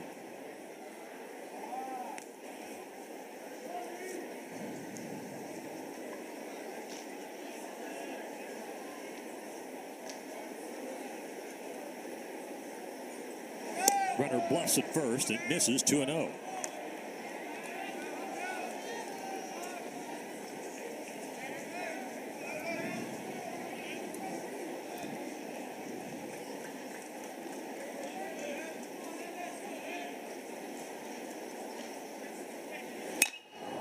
That's popped up. That may stay in play because the wind is pushing it back toward the field. Briggerman can't make the play.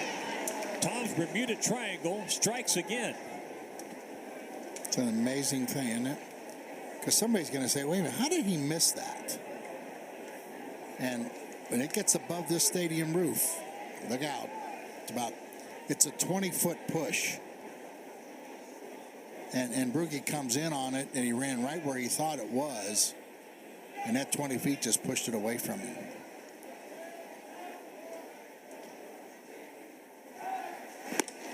So it's 2-1. You just hope that this guy doesn't hit a bloop single to right center. And then all of a sudden it's like, oh, no, here we go again. Another should have been out that we didn't get. Runner goes. Throw to second. Goes into center field. Madron over to third. That gets away. O'Toole, though, backing up. Runner at third with 1 out here in the 5th.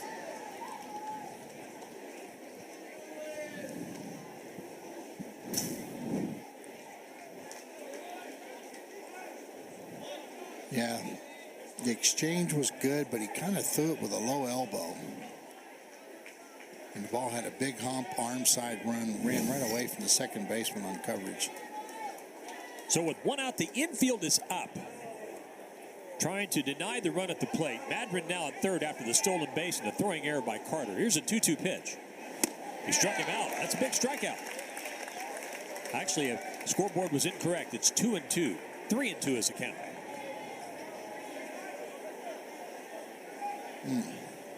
So now it's 3 balls, 2 strikes. On the steal, the pitch was called a ball. I see. Okay. That's where we lost it.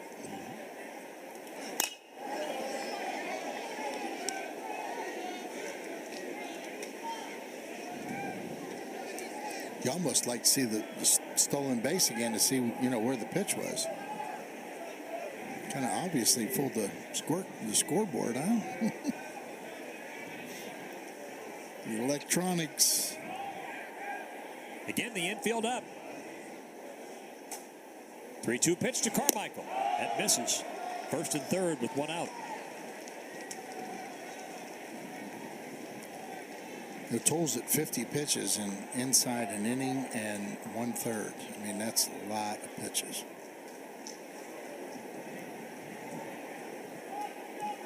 By the time he gets done with this guy, it's like he's probably going to have reached his high for the year. Last year he'd go 2, 3, 4 innings.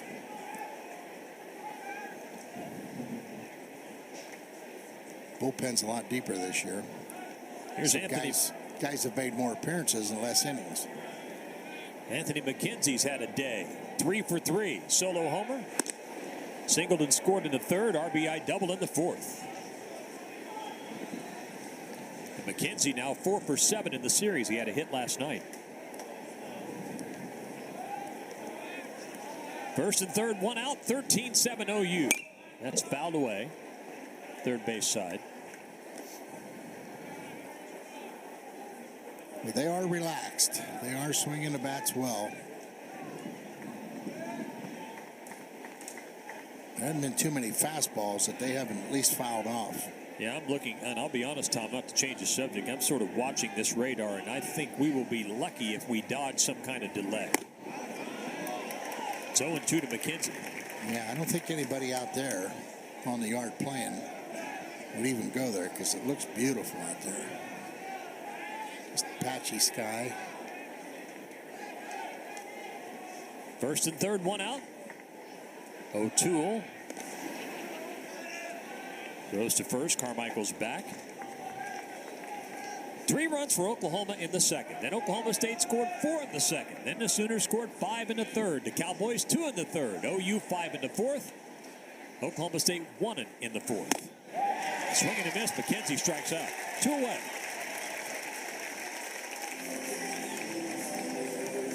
Well, that hadn't happened in a while. There's a fastball up right by him. 92. It's a little uphill action in his swing. He's been real quick and short to the ball, McKenzie. So maybe it's like, I'm going to go get me a home run right here, and kind of showed a little different angle on his swing.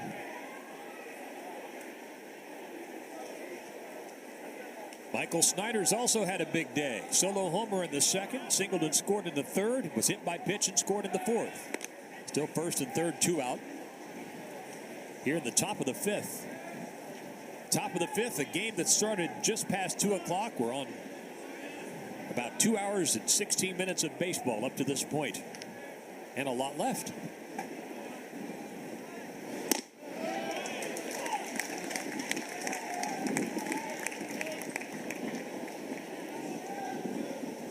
Now the wind blows out here. You end up with some crazy games, and none crazier than Sunday of the NCAA Regional 2 years ago against Missouri State, which was the crazy of crazies. Wow, the That's wind what is... I mean. After watching that, you never go to sleep on the Cowboys in this yard. Yeah, the wind has picked up even more. I mean, it is really ripping the flags out to left field. I mean, really blowing.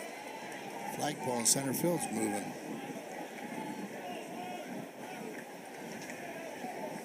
First and third, 2 out. 0-2 pitch coming to Snyder.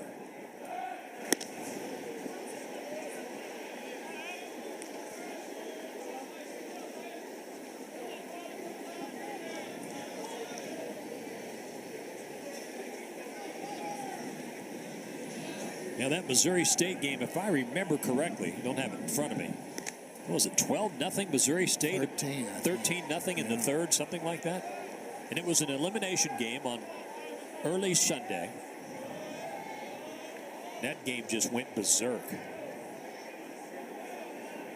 Pull up the details on that because it sort of applies to what we're witnessing here today.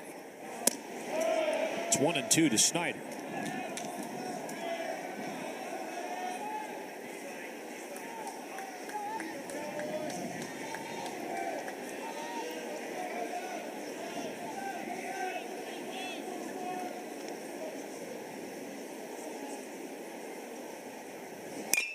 That's grounded foul, third base side. So that game, June 5th, 2 years ago, a final score of 29-15, Oklahoma State.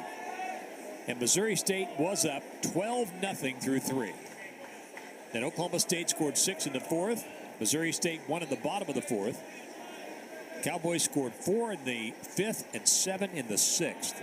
Then scored 7 in the ninth to seal it. That's chopped to second. Ortiz shovels to Forsythe, and OU's retired. Sooners strand 2. Halfway home. On Saturday afternoon in Stillwater, it's 13-7. Sooners on ESPN. State 2 runs into third on the second 2-run homer of the day by Avery Ortiz. And we're now in the bottom of the fifth. It's 13-7 Oklahoma. Colin Brigham will lead off for Oklahoma State against Carter Campbell, who retired the final Cowboy out. Recorded the final Cowboy out in the fourth. And if anybody has any success on the mound today, they're gonna get the ball. It's either dugout right now. They need somebody to knock off 3 or 4 runs. 3 or 4 innings. Well, so many runs. It's the first thing out of our mouths. Runs. Yeah, it's like runs.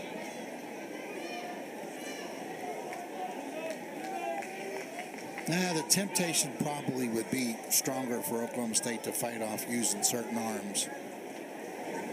And I would think OU's going to have to run the best thing they got out there now. You could not lose a 6-run lead in the second game of a series, conference series. That's a never back to the mound to Campbell. And there's one away.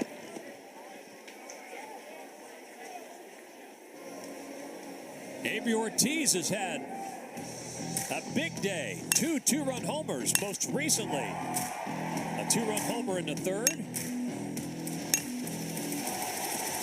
He'll bat with 1 out, nobody on here in the fifth. That second one, he went down and got it like a real good hitter. Now he gets the hit off a lefty again.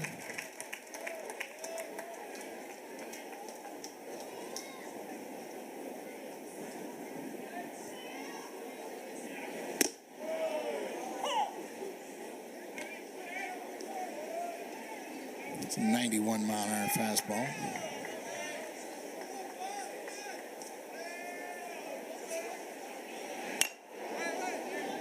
It's tapped foul, third base side.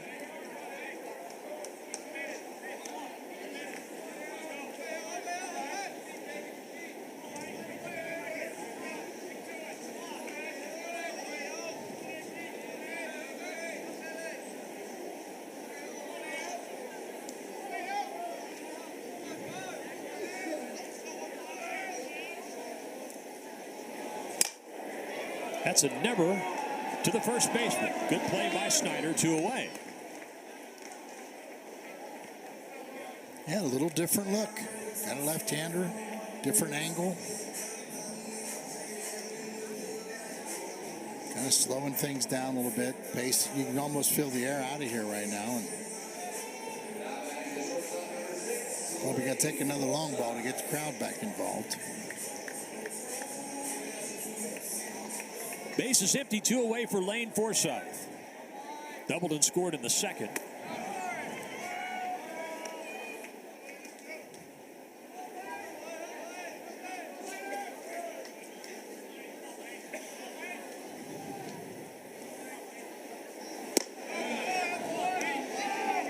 Two balls and no strikes.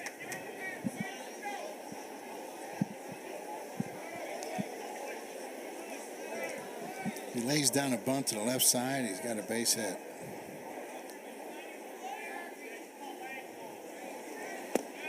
You know, it's interesting, Tom.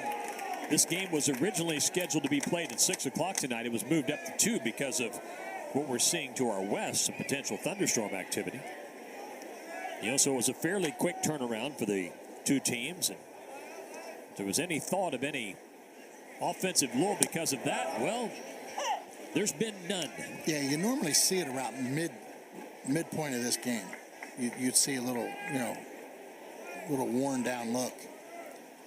Right now, it's like you're there, and you want to be on the right side of the scoreboard, so OU's there. And Oklahoma State's going to have to reach in there and muster up one big inning to get back in it.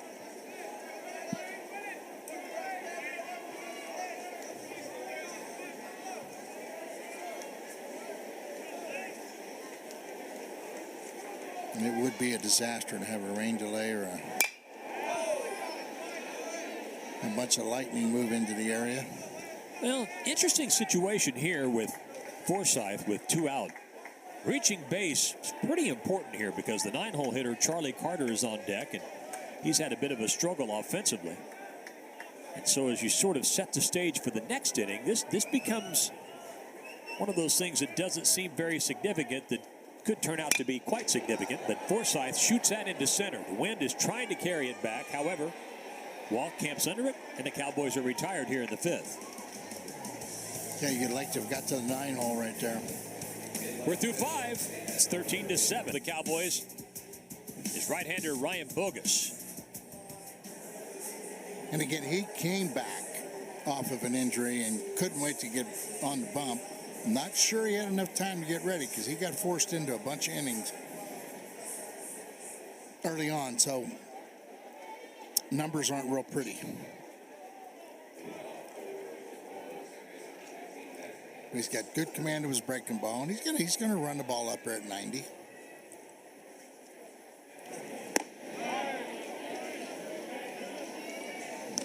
Is a breaking ball down, I would guess. 1-0 to Nicholas, who's doubled and scored in the second, singled and scored in the fourth, and an RBI single in the fourth. It's 1-1. Well, as we talked about, the final game of the series here tomorrow at 1, and we don't expect the wind to be anything like it is today. A little bit cooler.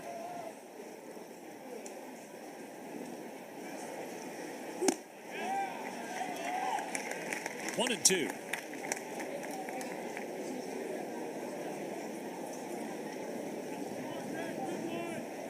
Hey, you need somebody to give you a good, clean, quick inning.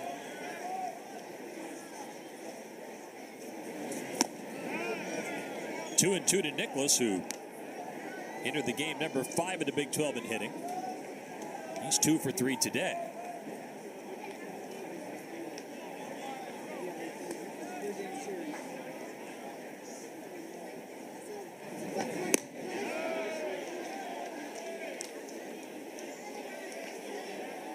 And the count is full. Yeah, that changeup just ran right out of his hand and didn't hold the strike zone long enough for the hitter to offer at it. Fouled away. Slider right over the plate. Yeah, you see Nicholas had a huge week last week. Went 11 of 14 over 4 games against ORU and Lamar. 3 home runs, 6 RBIs, scored 6 times. That'll turn the numbers around. And he draws a walk to start things here in the 6th. Can't do that. Can't walk the leadoff guy. That's where the conversation in the bullpen really concerns you when you're in the dugout. You know, what are they thinking about down there? What are they talking about? You can't control everything. The mind is really tough, but boy, when there's 7 home runs hit in a matter of 4 innings, it's kind of hard to get that off your mind.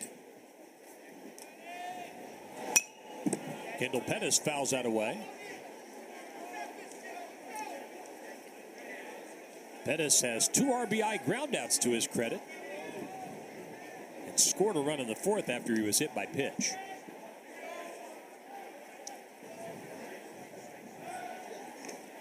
Seems like Pettis has been in the program, what, about 4 years for sure?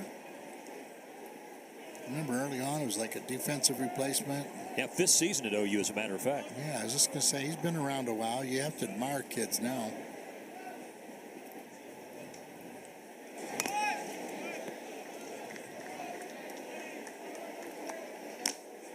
Why not? It's a good idea. Never stop scoring. OU now has had the leadoff man on base in 4 of 6 innings, which is something the Cowboy pitching staff had done a good job of, keeping the leadoff man off base for the most part, certainly during the last 3 weeks, and to some extent during the entire season. Today, that's not been the case.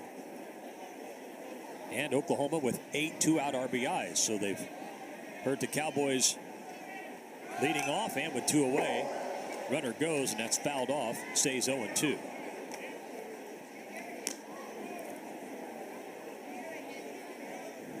Looks a little bit like last Sunday against West Virginia.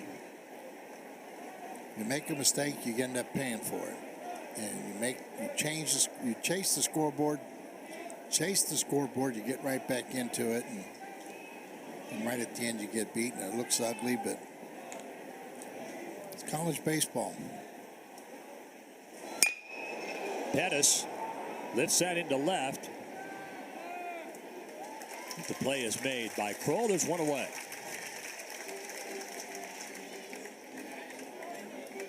Now you start to watch infielders on fly balls. The ball coming back in, you don't see any life. It's like energy level drops. Sometimes it's hard to regenerate it. Scott Butler has a 3-run homer to his credit. That happened in the 3rd. Also a 3-run single. There's a throw to first, and the runner's back. 1 away here in the 6th. So it's been a 6 RBI day for the OU catcher. And again, a 3-run single in the 4th. There was 2 away, a 3-2 count. Hit one in the gap in left center. With the runners taking off on the pitch, it allowed 3 runs to score.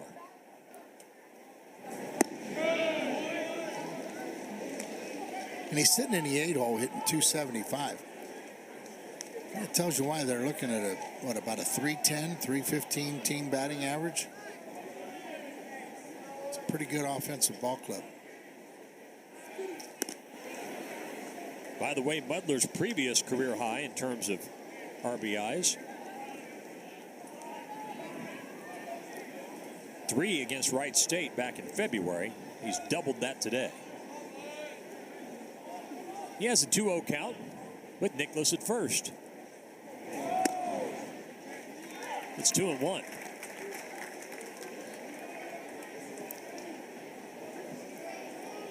Kind of a get-me-over slider.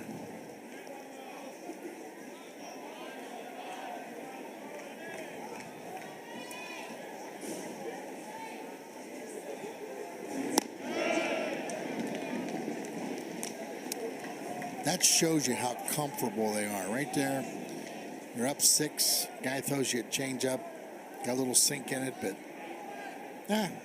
I'll make him throw me another strike. Just kind of spit on it. And now the 3-1 pitch. It's going to be a strike, or you're going to be a base runner, and you set up another explosion. OU with 3 in the 2nd, 5 in the 3rd, 5 in the 4th.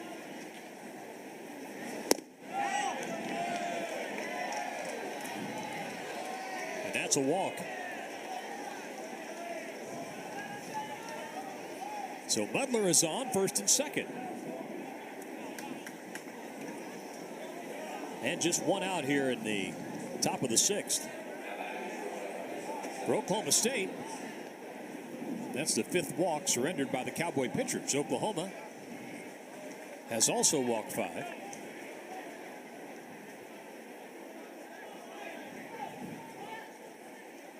What are they doing in the minor leagues, Dave? You put your hand by your ear, and then the umpire has to refer to a computer to see if it was a ball or strike. Yeah, that's interesting. First pitch misses to Jackson Willits. I think they do it every Sunday. Maybe like there's like a day or two they're doing. Yeah, I think you're right. Yeah, it's weekdays, I think, when they do it. I mean, as long as this day is, we're 2 hours and 45 minutes into this. Think about being down there and how many pitches he has seen behind the plate. Oh, yeah.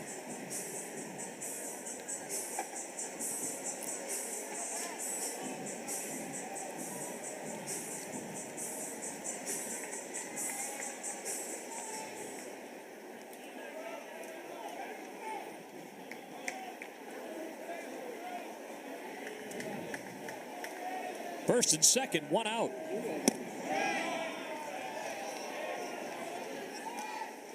It's 1-0 to Willits. Willits had 2 home runs last night, the first 2 of his career, both solo shots. It's a lot of solo effort, if you will, by OU last night. 4 solo home runs. He hammers that deep to right center field, back to the track, to the wall. It's gone. A 3-run homer for Jackson Willits. It's a 16-7 Oklahoma lead. Well, that's a 90-mile-an-hour fastball up right into home run territory.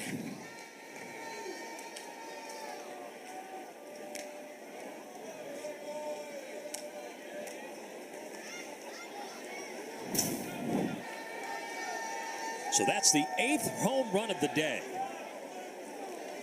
And he got it and he knew it. I don't think wind aided.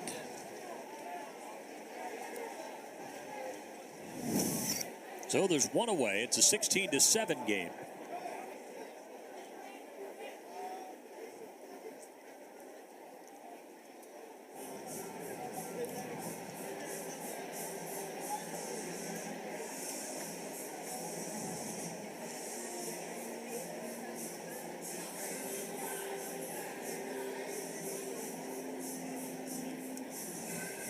We're all right-handed in that bullpen.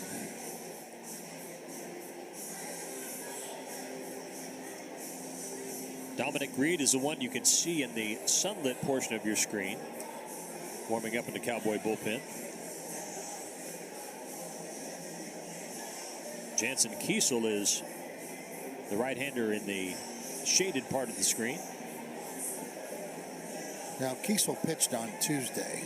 Yes. Got pretty extended. Wednesday, Thursday, Friday. You got 3-day rest. Of course, what we don't know is who are the arms that are active.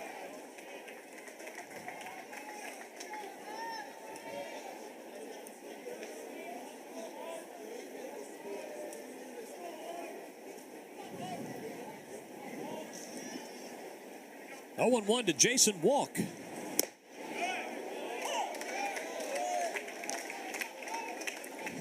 I would think Kiesel tomorrow.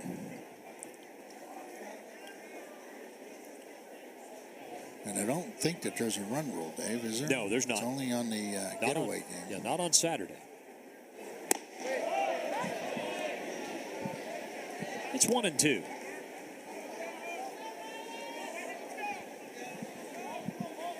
I mean, he's getting his sink on that changeup, but they're not offering at it. And it's a ball down. And that's a ball down and in. There have been some borderline pitches, but for the most part, you do have to earn to get a borderline pitch. That ball's right down the middle. Roll over it. And Ortiz over to first, 2 away.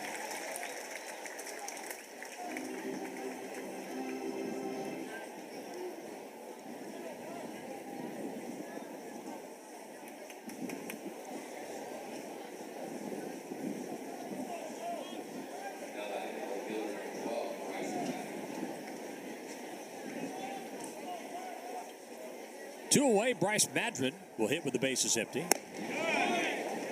It's 0-1.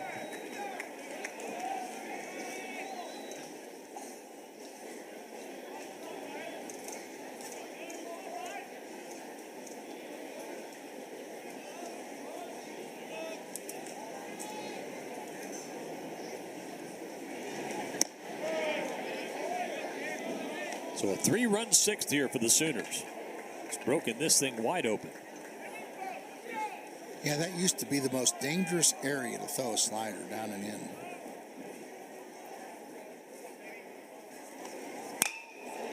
It's grounded to first to Brigham. He steps on the bag, and that ends the inning. But a 3-run homer by Jackson Willits, his third in this Bedlam series. It's a 16th in the Big 12 Conference standings. Oklahoma leading here 16-7.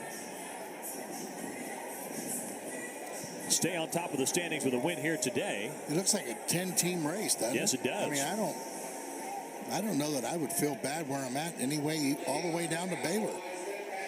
Boy, and Cincinnati with another win over TCU today. Wow. 6-2.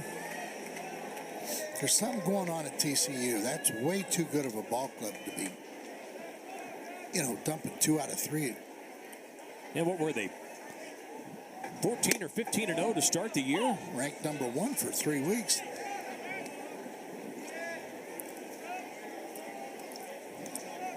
Charlie Carter leading things off for the Cowboys here in the 6th.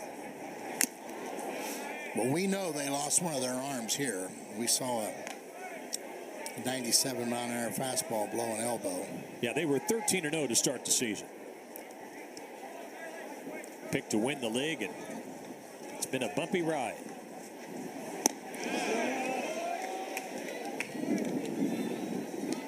Well, we're going to get an eye on Cincinnati next weekend. I know they got a couple of kids that swing the bat well. They'll be here at O'Brate Stadium for another conference series. In fact, we'll have 3 home conference series in the month of April. BYU will roll into town for Thursday, Friday, Saturday series. Now, I think if you want to win the regular season, you got to find a sweep somewhere. 2-2 to Charlie Carter.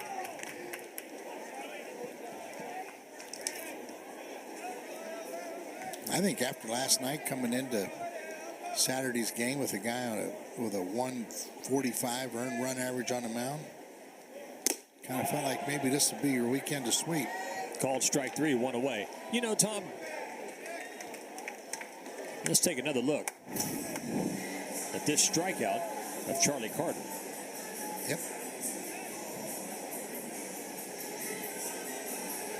Yep. So, he's a young puppy with a bat. So here's Jackson Troll. You know, it just seemed like, it sounds crazy, Tom, but almost from the first hitter today, you would know much better than I, that Brian Holiday, Oklahoma State starting pitcher, it just wasn't there today. Well, for whatever reason, it never looked easy today. There you go. That's he was in labor. You know, he had to struggle through the first, which he got a double play ball and got him out of it. And I think that OU came out with a do or die attitude at the plate. And don't kid yourself. They talk about it. They notice it. It creeps in your mind. Got to keep the ball down today because the wind's blowing and you got creepy things around your brain. And boy, it's such a fragile thing with pitchers. And now he's a tough guy. And he's from Florida, but he hadn't pitched in 30-mile-an-hour winds before. So, hey, some days you have it, some days you don't. Kroll's hit by pitch. He'll go to first with 1 out here in the 6th. But I don't think you expected what we've seen. I mean, there ain't been anybody go to the mound today for Oklahoma State that's been effective.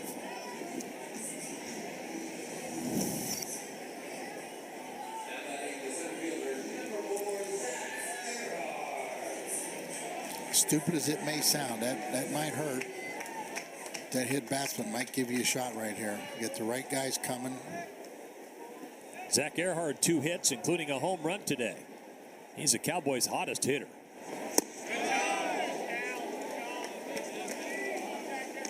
Oklahoma State is down by 9.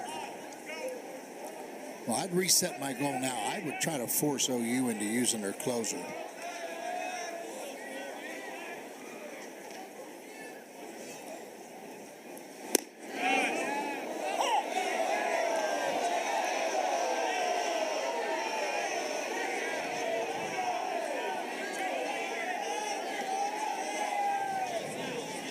One ball, one strike.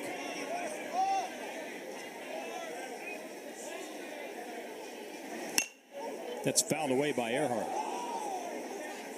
Heads up down there. Yeah, front row seats. Just beyond the protective screen. Yeah, those hurt. And that's prime foul ball territory. Because if you get one down there, it'll have some juice on it. 1-2 to Earhart with Kroll at first and one out in a 16-7 game in the sixth.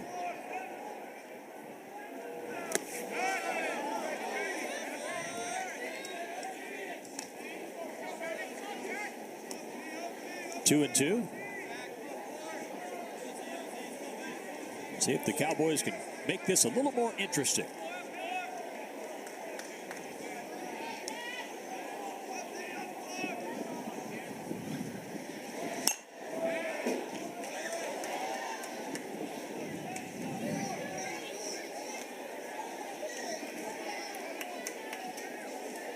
You know, and this has been talked about, but it's worth bringing up again. It's just sort of hard to imagine that there won't be any more Bedlam Conference baseball series. Earhart rips that into left center, and that is down for extra bases. Kroll around third. They'll send him home. He's in there easily. It's an RBI double. Zach Earhart continues to shine at the plate. It's a 16-8 game. Wow, what a roll. This is like one of the all-time rolls I've seen around here.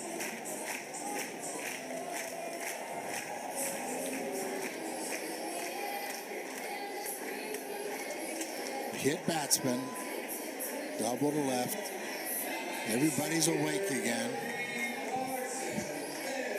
I'm trying to figure out, where OU's going to go next out of their bullpen. And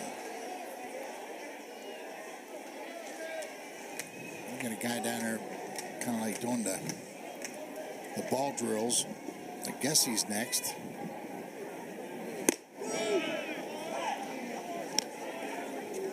In there to Carson Benj, who's 2 for 3. Single and a double. Single in the first, double in the second. Now, can you score 8 without a home run?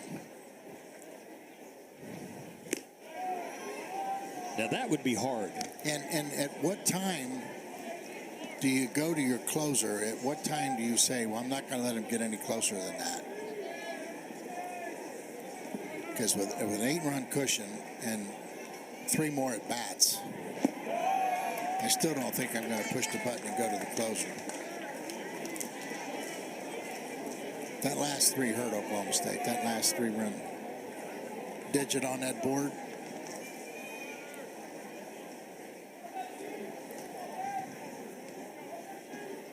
Now you have shadows covering home plate. Pitcher's mound is set. That pitch gets away. And over to third is Earhart with 1 out. Energy. That's just a left-handed ball with a little bit of cutter action on it. Throws it right through the catcher. The count is 3-1.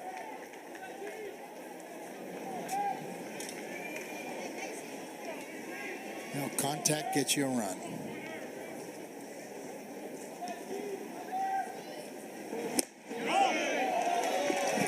And that's a walk. It'll be first and third with 1 away.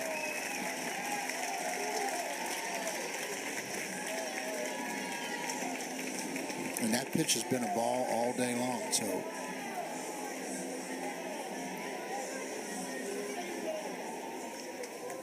now you got somebody up for real.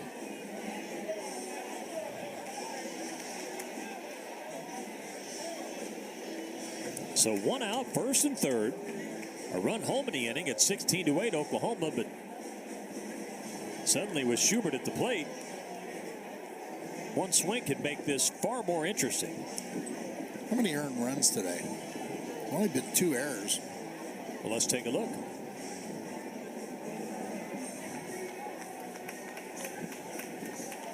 All of the runs have been earned.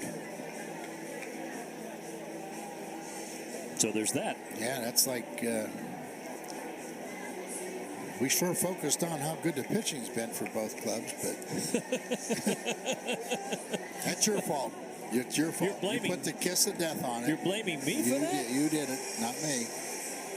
Well, you're the guy that's a pitching coach. Yeah. But hey, tell you what. It's things like this that make you want to go home and just like do something stupid. You know, jump in the swimming pool. Or, hey, you've been on the hook for way too many of these. I'll take this one for you. How's that sound? No, listen, believe me, I lived through a couple of these. And Schubert rolls that over to second. Nobody at first. But the first baseman, Snyder, recovers. Run scores on the play as Earhart comes home. It's a 16-9 game, and Bench is down at second. And this won't be his most favorite RBI. But he does go out and hook a pitch running away from him. I think that's why Carter is effective. Because his fast, he runs the ball away from lefties so well.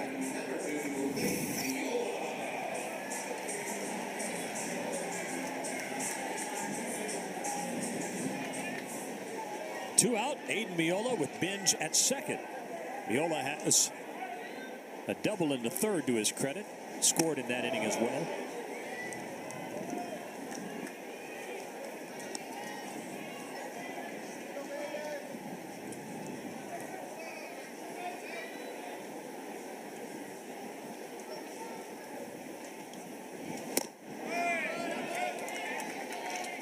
He just doesn't seem to be able to get that curveball to where he can bite it over the plate. It just kind of like flips out of his hand.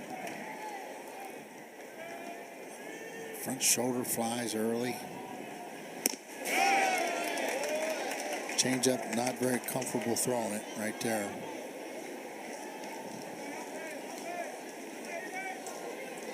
Well, if you extend this inning, you were talking about maybe the mission for Oklahoma State at this point is to make Oklahoma burn more significant bullpen. You may achieve that.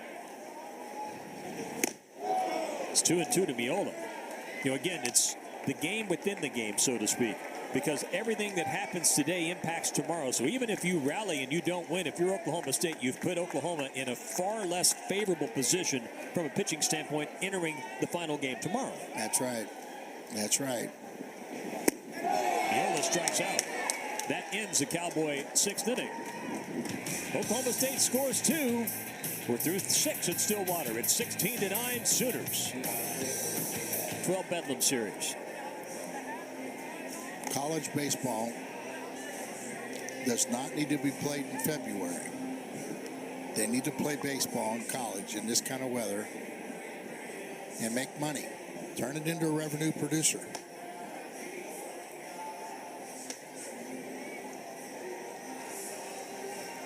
New pitcher for Oklahoma State is right-hander Dominic Reed. Started the season injured. Came around. Heavy arm. 90, 94. Has gotten bigger and stronger since last year. One of those guys, I think you kind of projected him to have a big year this year. He's only got 6 innings, but he's been like, where's this guy been? Well, as good as the pitching has been, it's kind of hard to get all of them out there, keep all of them happy. Reed pitched last Sunday at West Virginia, worked an inning and 2/3 of scoreless baseball, gave up just 1 run, struck out 2, walked 1.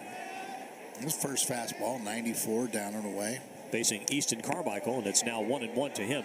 So you're talking about playing baseball later. Does the change in the Major League Baseball draft make that even more attractive? Makes it easier on everybody. I would think so. When you think about it, with the portal as it is right now, players enter. You know, Dave, you'd keep kids in their uniform longer. They wouldn't be thinking about running out, transferring. So it would make it harder to get them out to summer ball, but it would shrink their summer ball commitment. A lot of kids don't want to play summer ball 8 or 9 weeks. So they'd only have to go play 4 or 5 weeks.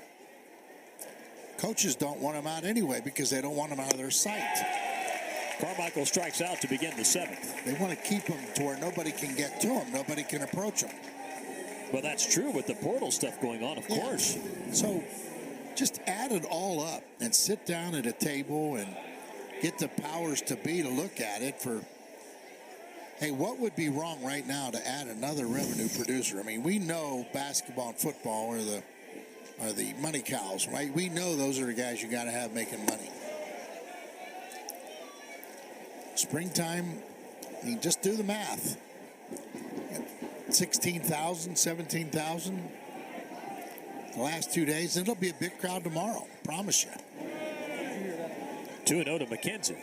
And this is the kind of weather you want to be out watching. And this conference is going to be getting better with the addition of 4 more clubs. Well, the thing is, Tom, I mean, to be brutally honest, a lot of college towns, in fact, most of them, sort of just go to sleep in the summer. It would really create a lot of buzz for college towns in the summertime that ordinarily really doesn't happen. I mean, there are camps and orientation and things like that, but as far as the excitement goes, it tapers off a bunch. That would change that dynamic. And you know what? That stuff still happens. You still have camps. They get to come to the ballpark that night. I mean, what's wrong with a night in June when it's 90 degrees to go to the ballpark? What's wrong with that? Oh, it's the best. And I'm a proponent. I like summer baseball. There's something going on here. Yeah, you got a little dirt in the eye. Well, and probably the biggest proponent of summer baseball, and has been for a while, is the outgoing coach at West Virginia, Randy Mazey, who put together an entire presentation of the benefits of playing college baseball in the summertime. Of course, his team is so negatively impacted by the longer winters in Morgantown. And he has, for several years, been actively pursuing the chance to play summer baseball at the collegiate level. Of course, this is his final year in Morgantown as head coach of the Mountaineers. I mean, it seems like every 10 years somebody will come up with a written document bringing it up, and it just kind of fades away. Well, about a year and a half ago, somebody told me, you better keep an eye on this thing called NIL. And I was like, NIL? And then you watch it, and you start hearing about it. And, of course, football brings it to focus. And then basketball jumps in, brings it more focus. And so right now, is it creeping into baseball? Absolutely it is.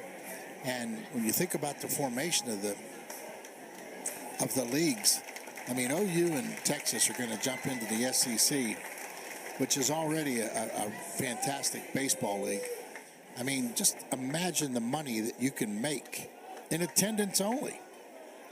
And redo the TV schedule. You know, get some of these games on national television instead of on ESPN Plus. Get them to where people will pay for them. McKenzie strikes out, and Reed has struck out the first 2 hitters he's faced. Well, that's 95 mile an hour up and away. That's hard to catch up to. And again, OU right now, they want to put their bats in the rack and go home and get ready for tomorrow. I mean, it's like there's going to be some sloppy at bats right here, unless Oklahoma State can get back in this game. Michael Snyder, another very productive day. I don't know, Dave. Should it happen? I think it should. Will it? I don't know. I know as an administrator, I would be thinking about how I can generate some more money. And college baseball, give it a TV contract. But you got to have good weather. Nobody wants to televise a game that's not going to get played because it's 38 degrees, and we have that a lot. Well, and get out of the way of basketball. And the risk of injury, obviously, in cold weather, particularly to pitchers, goes way up, doesn't it? Big factor right there, injuries. And a lot of them this year.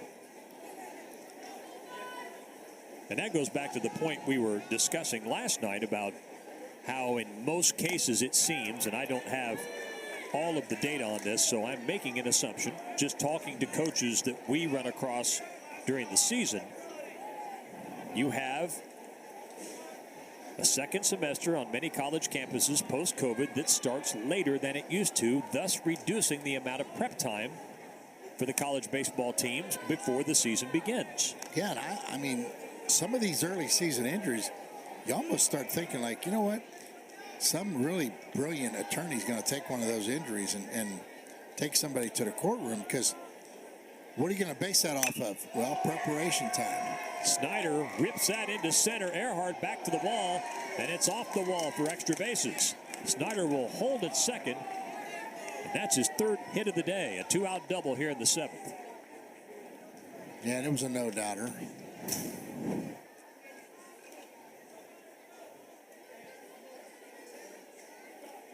He got it good. Earhart made a great effort.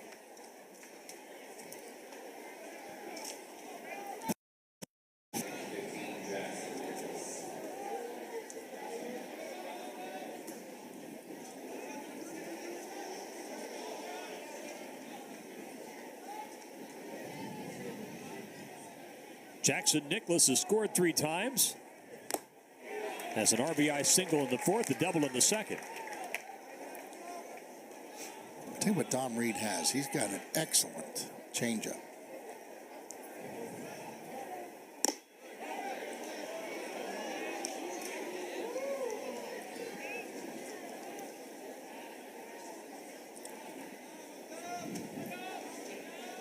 Boy, you'd like to see a clean inning right here, huh? Awful lot of ugly numbers on that scoreboard. And we may have another as Nicklaus rips that down the right field line. That is hooking. It is fair, and a 2-run homer for Jackson Nicklaus. It's 18-9 OU. Yeah, that one stayed. The wind actually kept that in.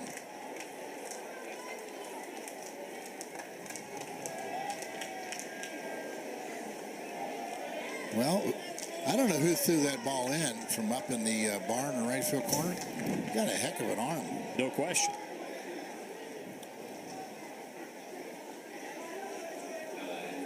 So that's 6 home runs for Oklahoma today. The Sooners hit 4 solo home runs yesterday, so they've had 10 home runs in the series. I guess we might want to look up total number of home runs in a 3-game series.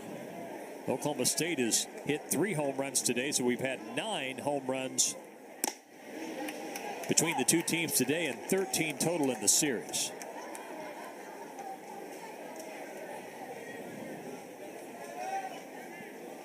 Oh, 2 to Kendall Pettis.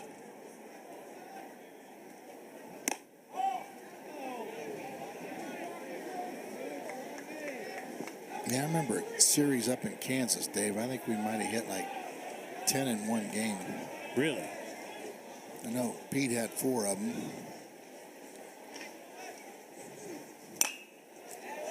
We played a game in Las Vegas, too, that was home run derby.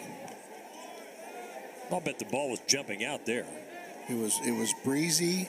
It was like chilly, and it was a good UNLV team.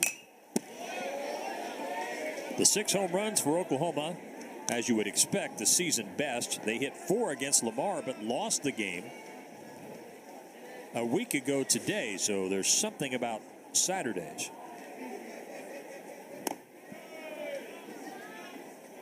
It's 2-2.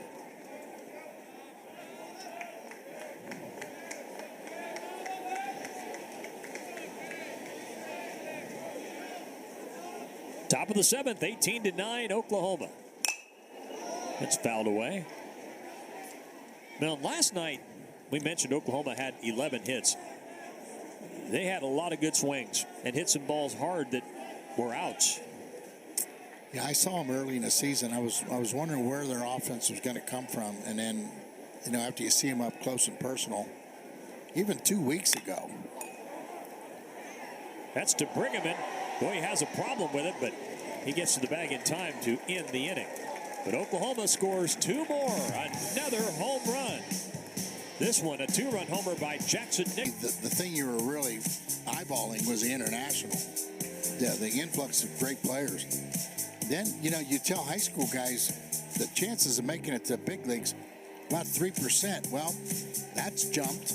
And the 2-year college guy, that's kind of a really weird number there, because a lot of those guys have gone on to 4-year schools, which is maybe at an all-time high, college guys. But that's really cool. That would be something I would want to look at that if I was a recruit.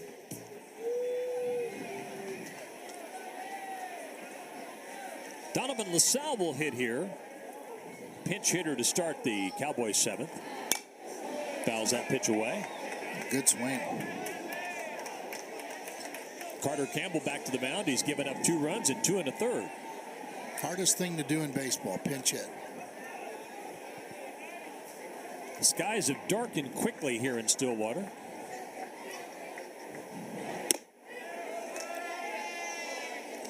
One ball, 1 strike. Carter's enjoying it. That's his best fastball of the day right there.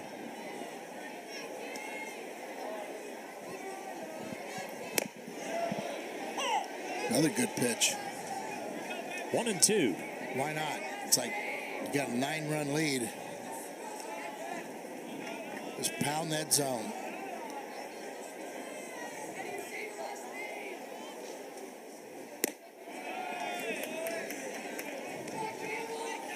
Tell you, that pitch missed, but that's a good breaking ball. That's the first slider I've seen him throw that had a little finish on it. Downward finish. Good night. And there's 1 away here in the 7th.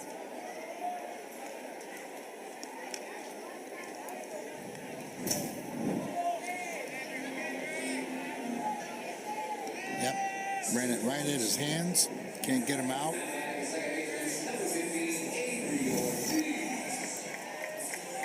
And with his arm angle, that ball crossed a lot of the plate.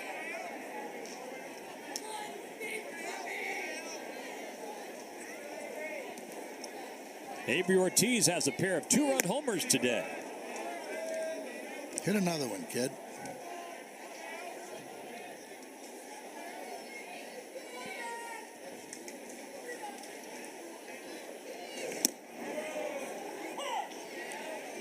Dave, did you see what Harper did the other day? No. He hadn't had a hit yet. He comes out and he hits 3 home runs.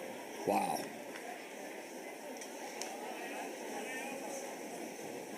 So be it for that slow start. That takes care of that, doesn't it?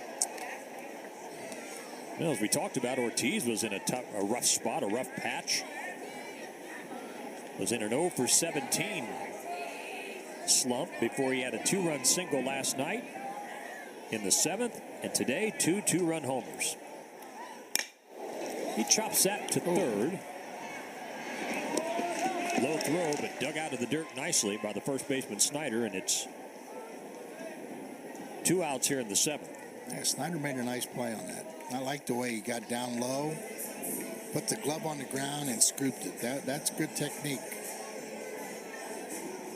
Got to the bag in plenty of time to turn and face and square up.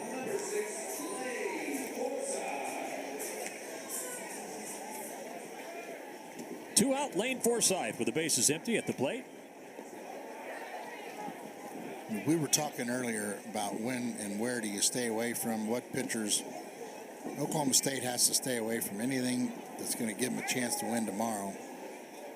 And I think OU is going to try to do the same thing. I think they'll go down staff. And Forsythe rips that to third, and he'll reach with 2 away.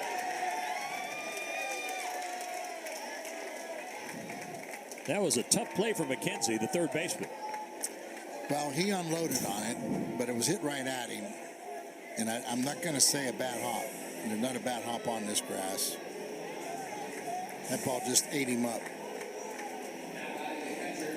Maybe if he wears it in the stomach, he might throw him out. But and we're at home. You give the home guy a base hit.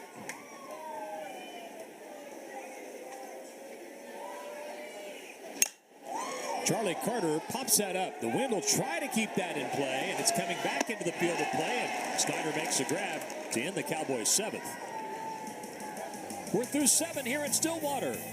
It's 18-9, Oklahoma over Oklahoma State on ESPN Plus.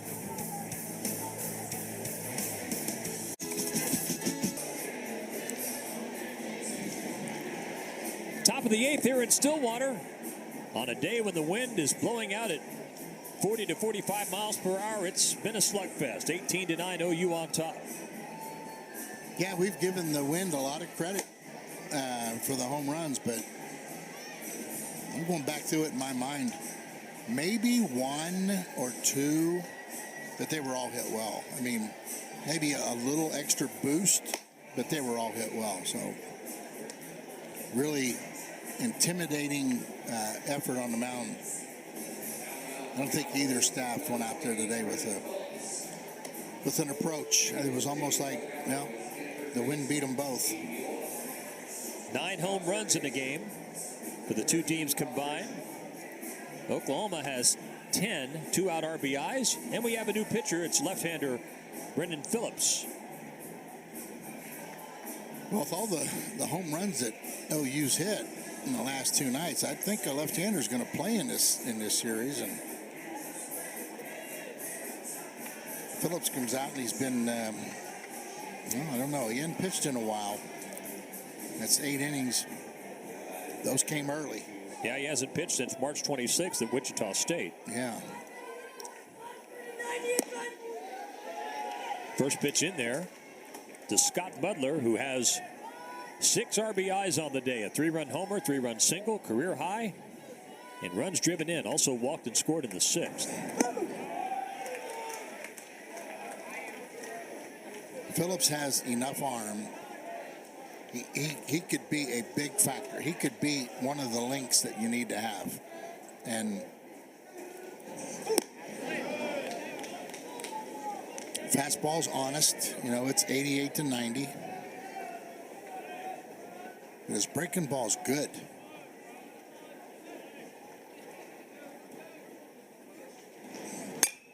It's fouled away.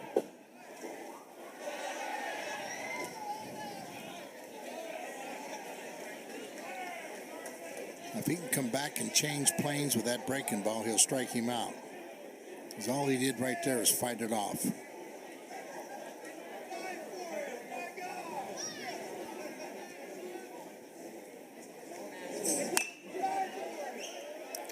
Count remains 1-2.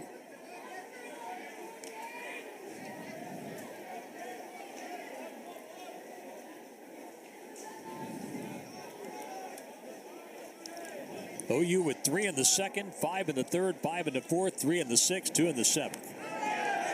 Butler's hit by pitch. Oklahoma State 4 in the second to take a 4-3 lead, then 2 in the third, 1 in the fourth, 2 in the sixth. Leadoff man is on once again for the Sooners. Well, there's your fundamentals of pitching. They just keep showing their face. They're not going to go away. I mean, it's got to get the first guy out. Got to throw the first pitch over the plate.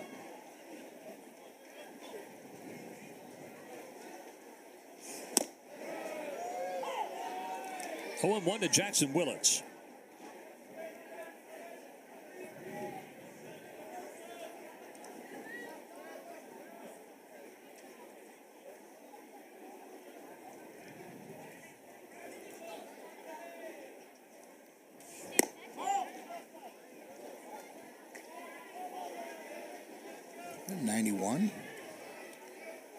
It's a well-rested arm.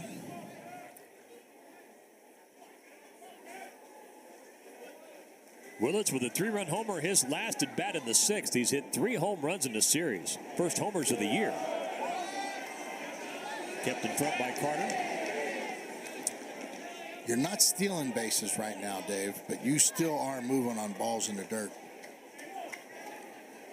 That's one of those governed rules inside the clubhouse. We're going to go on that every time, irregardless of the score. 2-2 to Willits. If you don't train it, they won't do it. Ball in the dirt, go.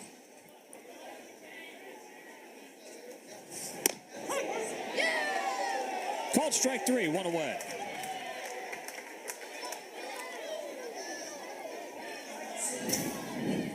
Yeah, tough pitch to handle, especially when you're a switch hitter, because quite frankly, he'd like to have the ball in, and that ball's away on the corner.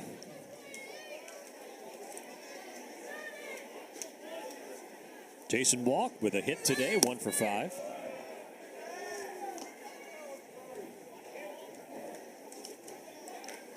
And Walk has extended his hitting streak to 8 games.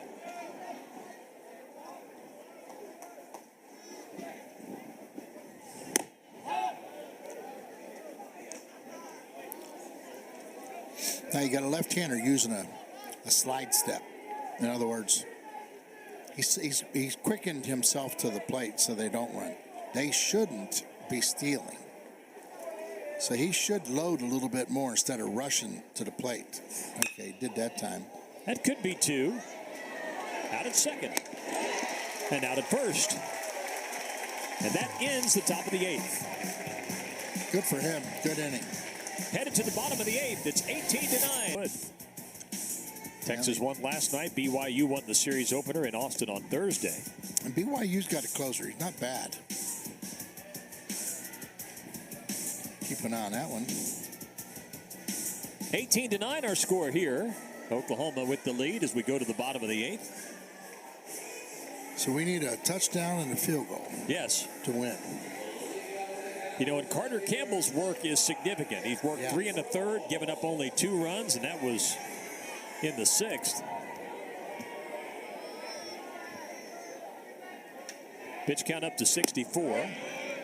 This first pitch in there to Jackson Kroll. Yeah, he's pitched for an extra $5 on his meal money. Saved the bullpen. Gives him a chance to win the series tomorrow. I don't think you'd see him tomorrow. He's 65 pitches into the game. This is his longest outing of the year, as you would expect. I mean, it's a good, easy delivery. Looks like the third pitch has been his obstacle. Yet he threw a great changeup last inning for a strikeout. Kroll's been hit by pitch twice, and he strikes out here to start the 8th. I wonder when Skip started thinking about, I better get Carter out. He's doing really good. I'm going to have him for tomorrow. If I get him out now, I get him tomorrow for an inning or 2. Now, after last night, let's win this one. We'll worry about tomorrow.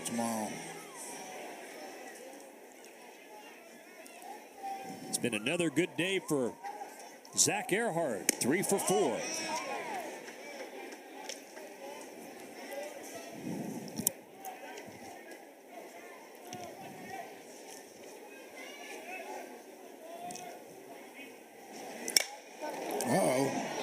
That's deep to left field, back to the track, and that's gone. The second home run of the day for Zach Earhart, number 5 of the year. It's 18-10. Wow. Right in leverage, no doubt about it. Not wind aided.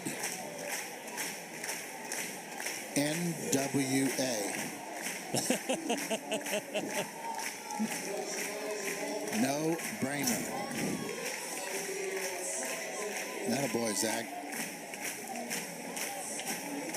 Tell you what, somebody fixed something. An adjustment was made with this guy, and for the last 30 days, he's really paid. He's made pitchers pay the price. Hammer and everything. Well, I've just done the quick math. Earhart is now 24 of his last 42 at the plate. In case you're wondering what that equates to, that is, figure up this batting average really quick if I can do math. 2 and 1 to Benj. That's a clip of 571. Yeah, I think I'd take his bat tomorrow and rub it. Maybe.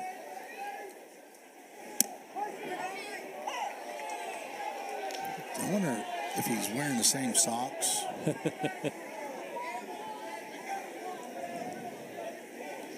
Same undershirt. By the way, now 10 home runs in the game between the two teams and 14 in the series.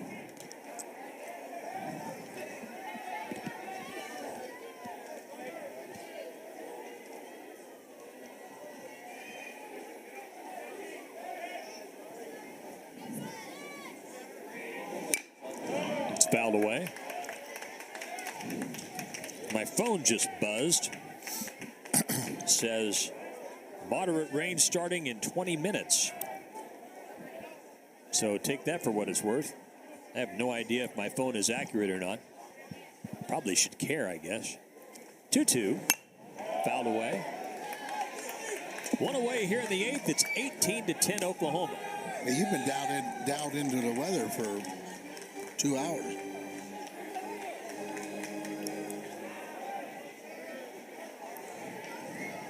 I know one thing, it feels pretty good out here. It does, yeah. And the kids got them. And the count's full. Well, we got 20 minutes to play 1 inning, so.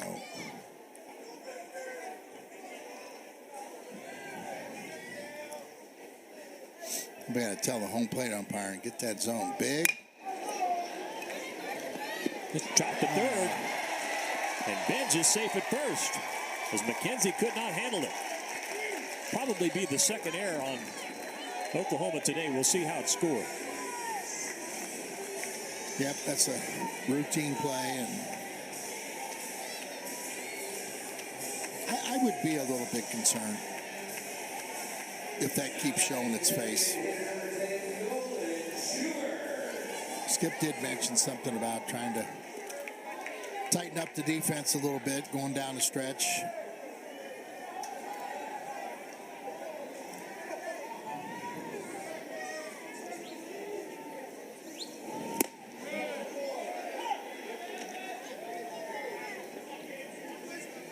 Well, if he hits one out right here, we're inside a touchdown. 0-1 to Schubert. Looking for his first hit. Good pitch. And the count's 0-2.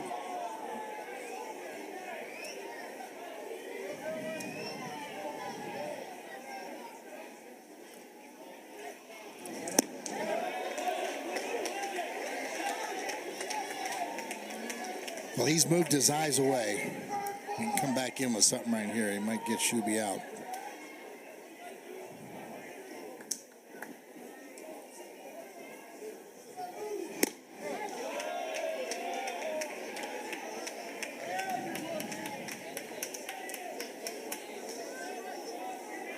Two balls and 2 strikes.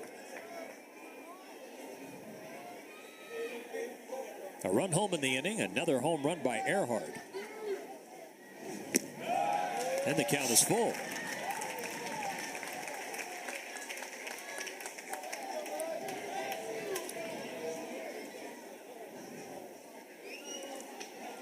It just crossed my mind, Dave, with all these, the way they're calling pitches in and coming from the dugout.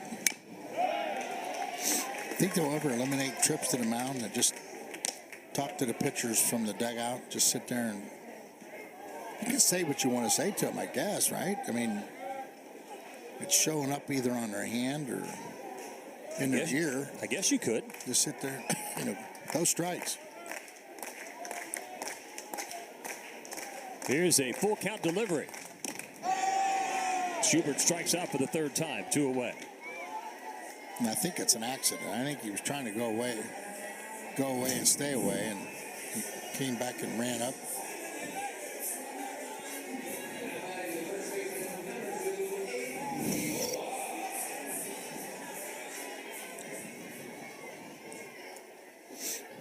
Carter kind of has the presence of a rubber arm guy. I mean, OU's had somebody down there playing catch, but his velo is just as good as it was when he came in the game. And Aiden Miola is hit by pitch. And it just got big, just a big slider. So OU has hit 3 Cowboy batters. It's first and second, 2 out.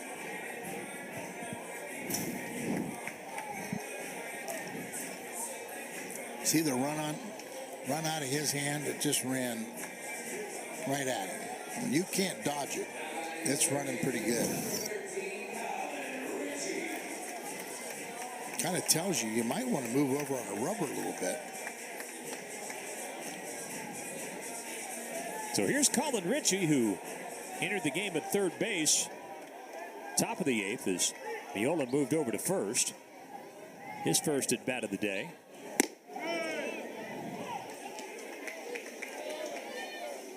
Runners at first and second, 2 out.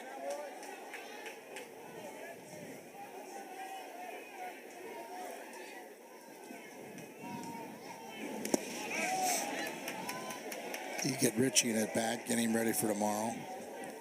I think OU's starter tomorrow is a right-hander.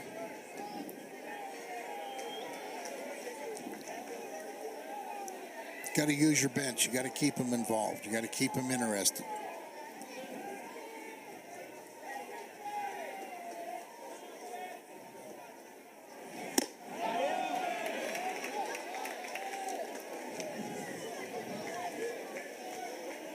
You have Benj at second, Meola at first.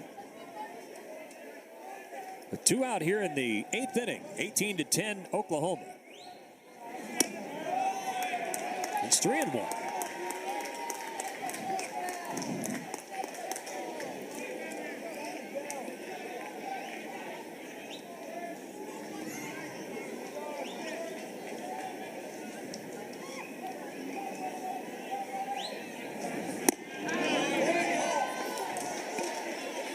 Right down the middle. Runners will be off with a pitch.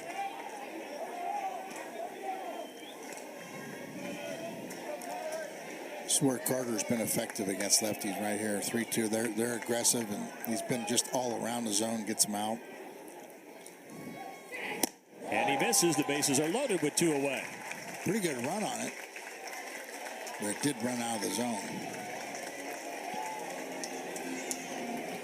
You realize a grand slam right here, and you're within 4 going into the 9th. Oh, I know. And Ortiz has already homered twice. We may have a pitching change.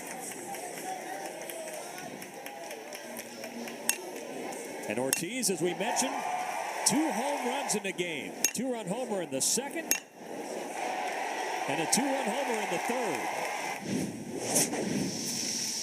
He has 5 home runs for the year, and we will have a pitching change. Bases loaded with 2 out. Bottom of the 8th, it's 18-10 Oklahoma. We'll tell you about the new pitcher when we return.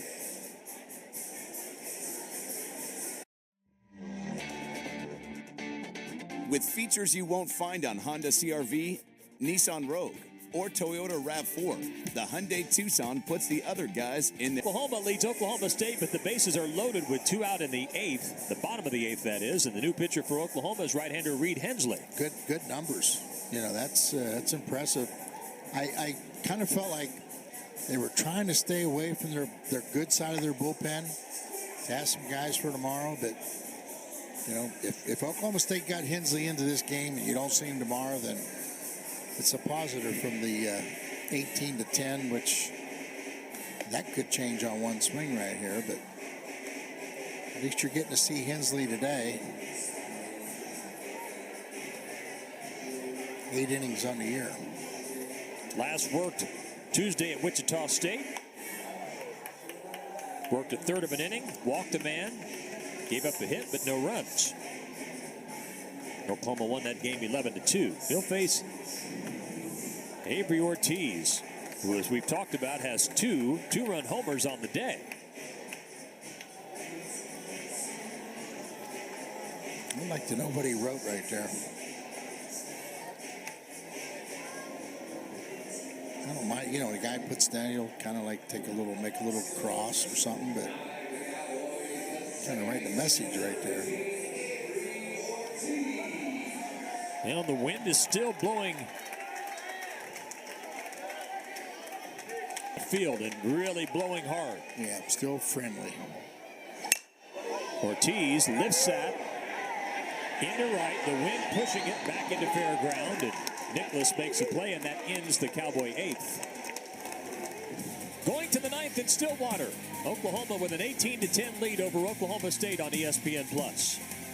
Old Trapper Beefs, camping catastrophes. So the kids want to go camping again.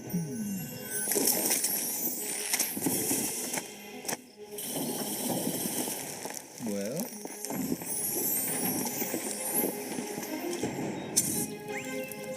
Play and fun. You're looking at 30 to 45 minutes. I mean, is there any chance that they just say, hey, this game's over? It's an 8-run game. It's an official game because we've played through 5 innings. I mean, have you been in situations like this? well, I say a chance of it, yeah. Likelihood, no. So you don't think they'd do that? Nope. I think they're going to. We're back at O'Brien Stadium in Stillwater. About an hour and a half rain delay as Oklahoma leads Oklahoma State 18-10. Cowboys have a new pitcher. It's left-hander Kyle Body. Yeah, I think maybe the talk of the early spring, if you want to call January and February early spring, and one of those freshmen that threw strikes, showed no fear, and came out the first weekend at Sam Houston State, had a couple rough hitters. I think he walked a couple in a row, and it was about 41 degrees, and then he's kind of been like, maybe looking for opportunities to get him back involved. And of course, this game looks like it's out of line, but 3 innings, so he hasn't been used a whole lot, but 270, so he not really been roughed up too much. Good competitor, good time to pitch him, long rain delay. Won't be a whole lot of enthusiasm left in this game, but it gets him back in the game. Body hasn't pitched since March the 19th against Missouri State.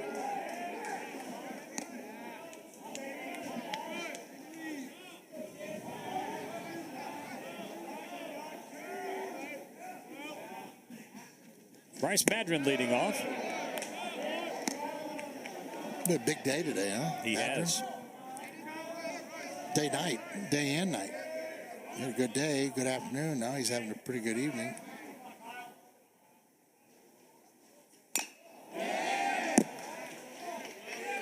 Had a home run in the 3rd, doubled and scored in the 4th.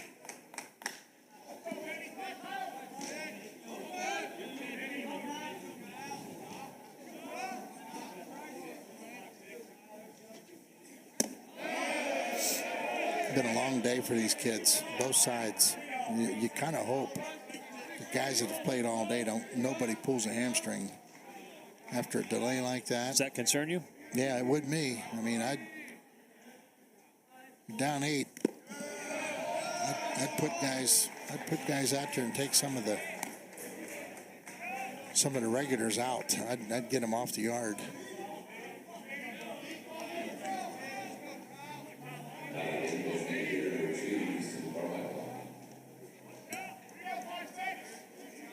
So Madron with a leadoff walk.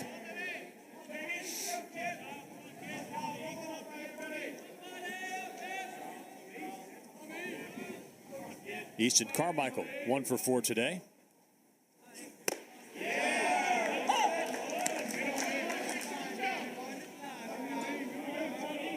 A wild game here. So how long was the rain delay, Dave? About an hour and a half. 1 o'clock. Yeah, about an hour and a half. Yeah, I was just going to say, it's almost like...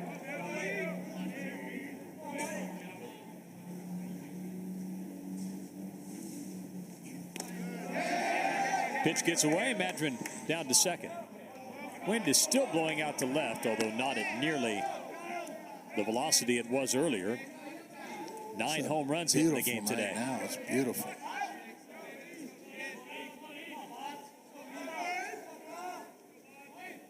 If you'd have been starting the game right now and then playing tomorrow at 1 o'clock, it might have been a little tight.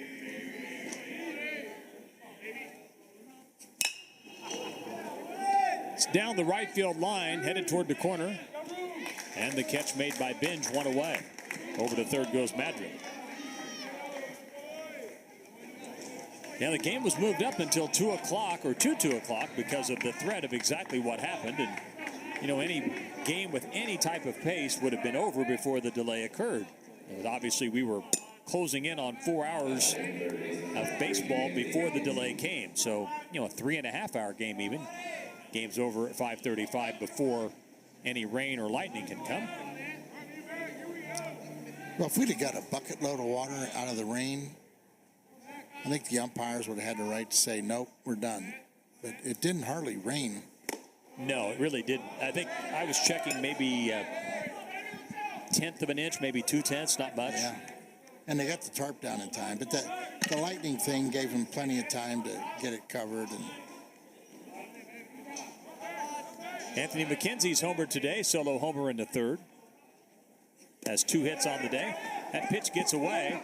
Runner trying to score, and Madron is safe at home.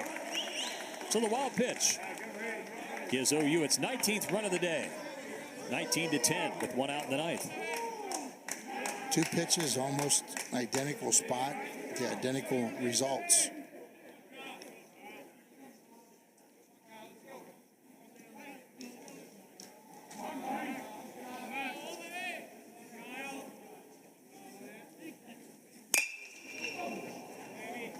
That's on the right side. Binge over near the line makes a play. 2 gone. Kyler Proctor rather, is in the game and now playing third base. Should point that out.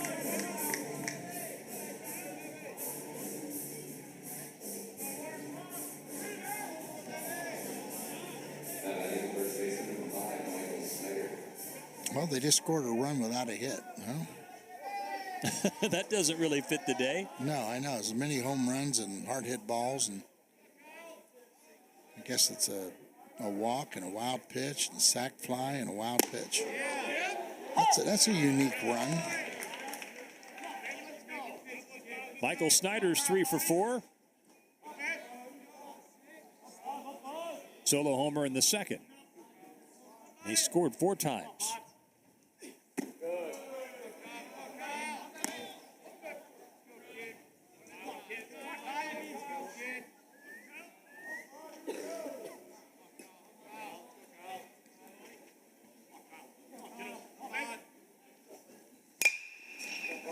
That's too short to Forsythe.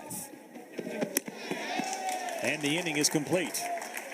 A run for Oklahoma in the top of the ninth. We'll go to the bottom of the ninth at Stillwater. It's 19 after the ninth, and Reed Hensley, who recorded the final out before the rain delay, is out there to work the ninth for the Sooners. And every one of those seats was filled when the game started. Believe it or not, this was a crowd of 8,200 and record crowd. Yeah, a couple. And this guy was on the mound when the rain came, lightning. Interesting. It's very interesting to bring him back. Of course, the weather's good. I mean, if he could stay loose during an hour, 20 minutes, hour and a half rain delay, it's kind of unusual to bring him back. Addison Smith will pinch hit. So Oklahoma obviously won the game today, but given the quirky circumstances of everything, does it create any more or less momentum for Oklahoma going into tomorrow? Because now you're not going to get the break this evening that you had anticipated. Oh, I think so. I think last night when they scored 2 or 3 runs late, kind of gave them like a good feeling about themselves coming out today, and then they continued to hit home runs all day today. I mean, I honestly didn't know that they had this kind of power, but I mean, they have hit some balls in the last 2 days that would strike a little fear in you, and yeah, I think they got a little momentum on their side. Of course, Oklahoma State's at home. They're going to have another big crowd again tomorrow. Hey, it's always pitching, Dave. It's always about pitching. And neither starter today did a very good job. No. And Brian Holiday entered the game among the national leaders in several categories in pitching, and it was a short stint for him. Worked 3 innings, gave up 8 runs on 9 hits.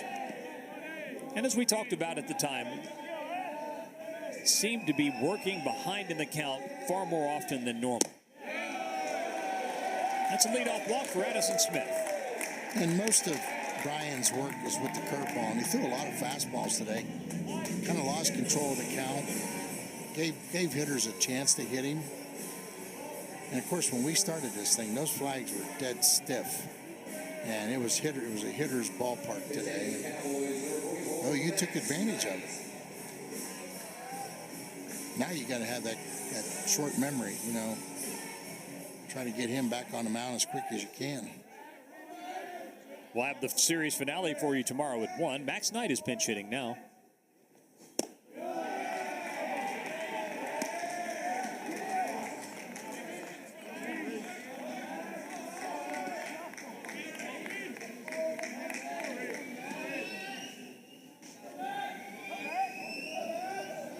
Smith's at first, nobody out in the ninth.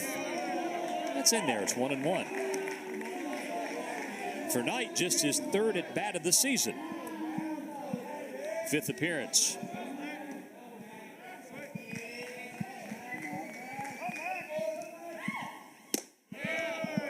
Mac's a two-way guy. Pitch and hit. Got some power. Watch him in the fall and you say, yeah, there's a chance here. This guy's got a chance.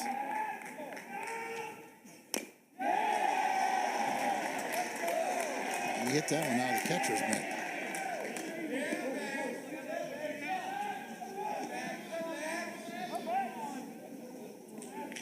See a lot of energy in the Cowboy dugout.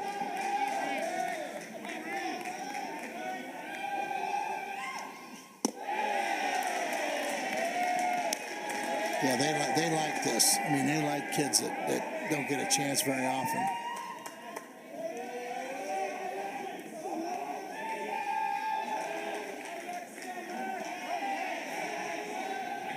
I just hope he puts it in play.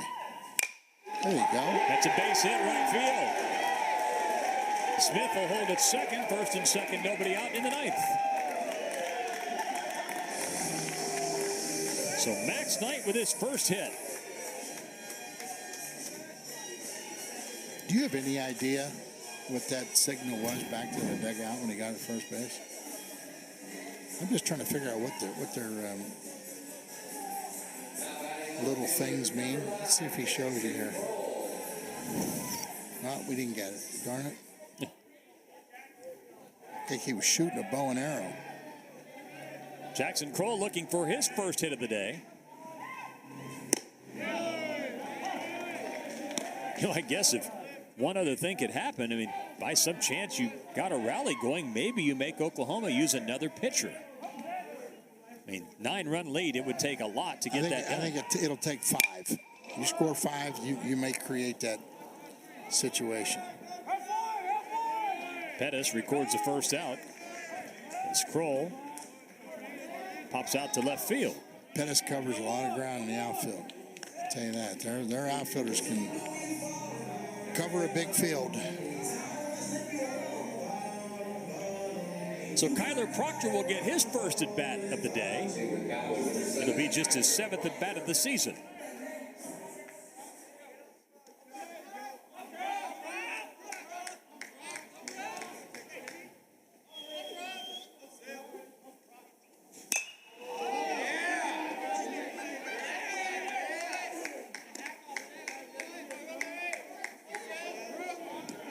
I think we've seen the entire active roster for Oklahoma State. I think we might have. Position player-wise.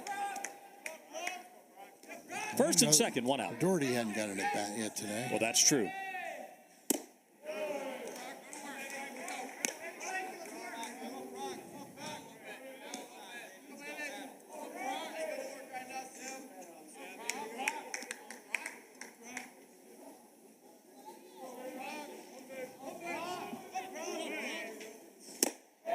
And there's 2 away. Pretty good fastball. 92.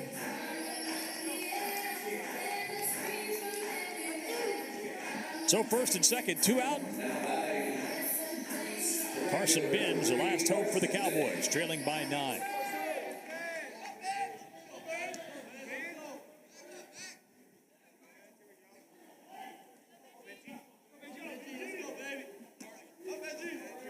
Benz, a 2-hit day.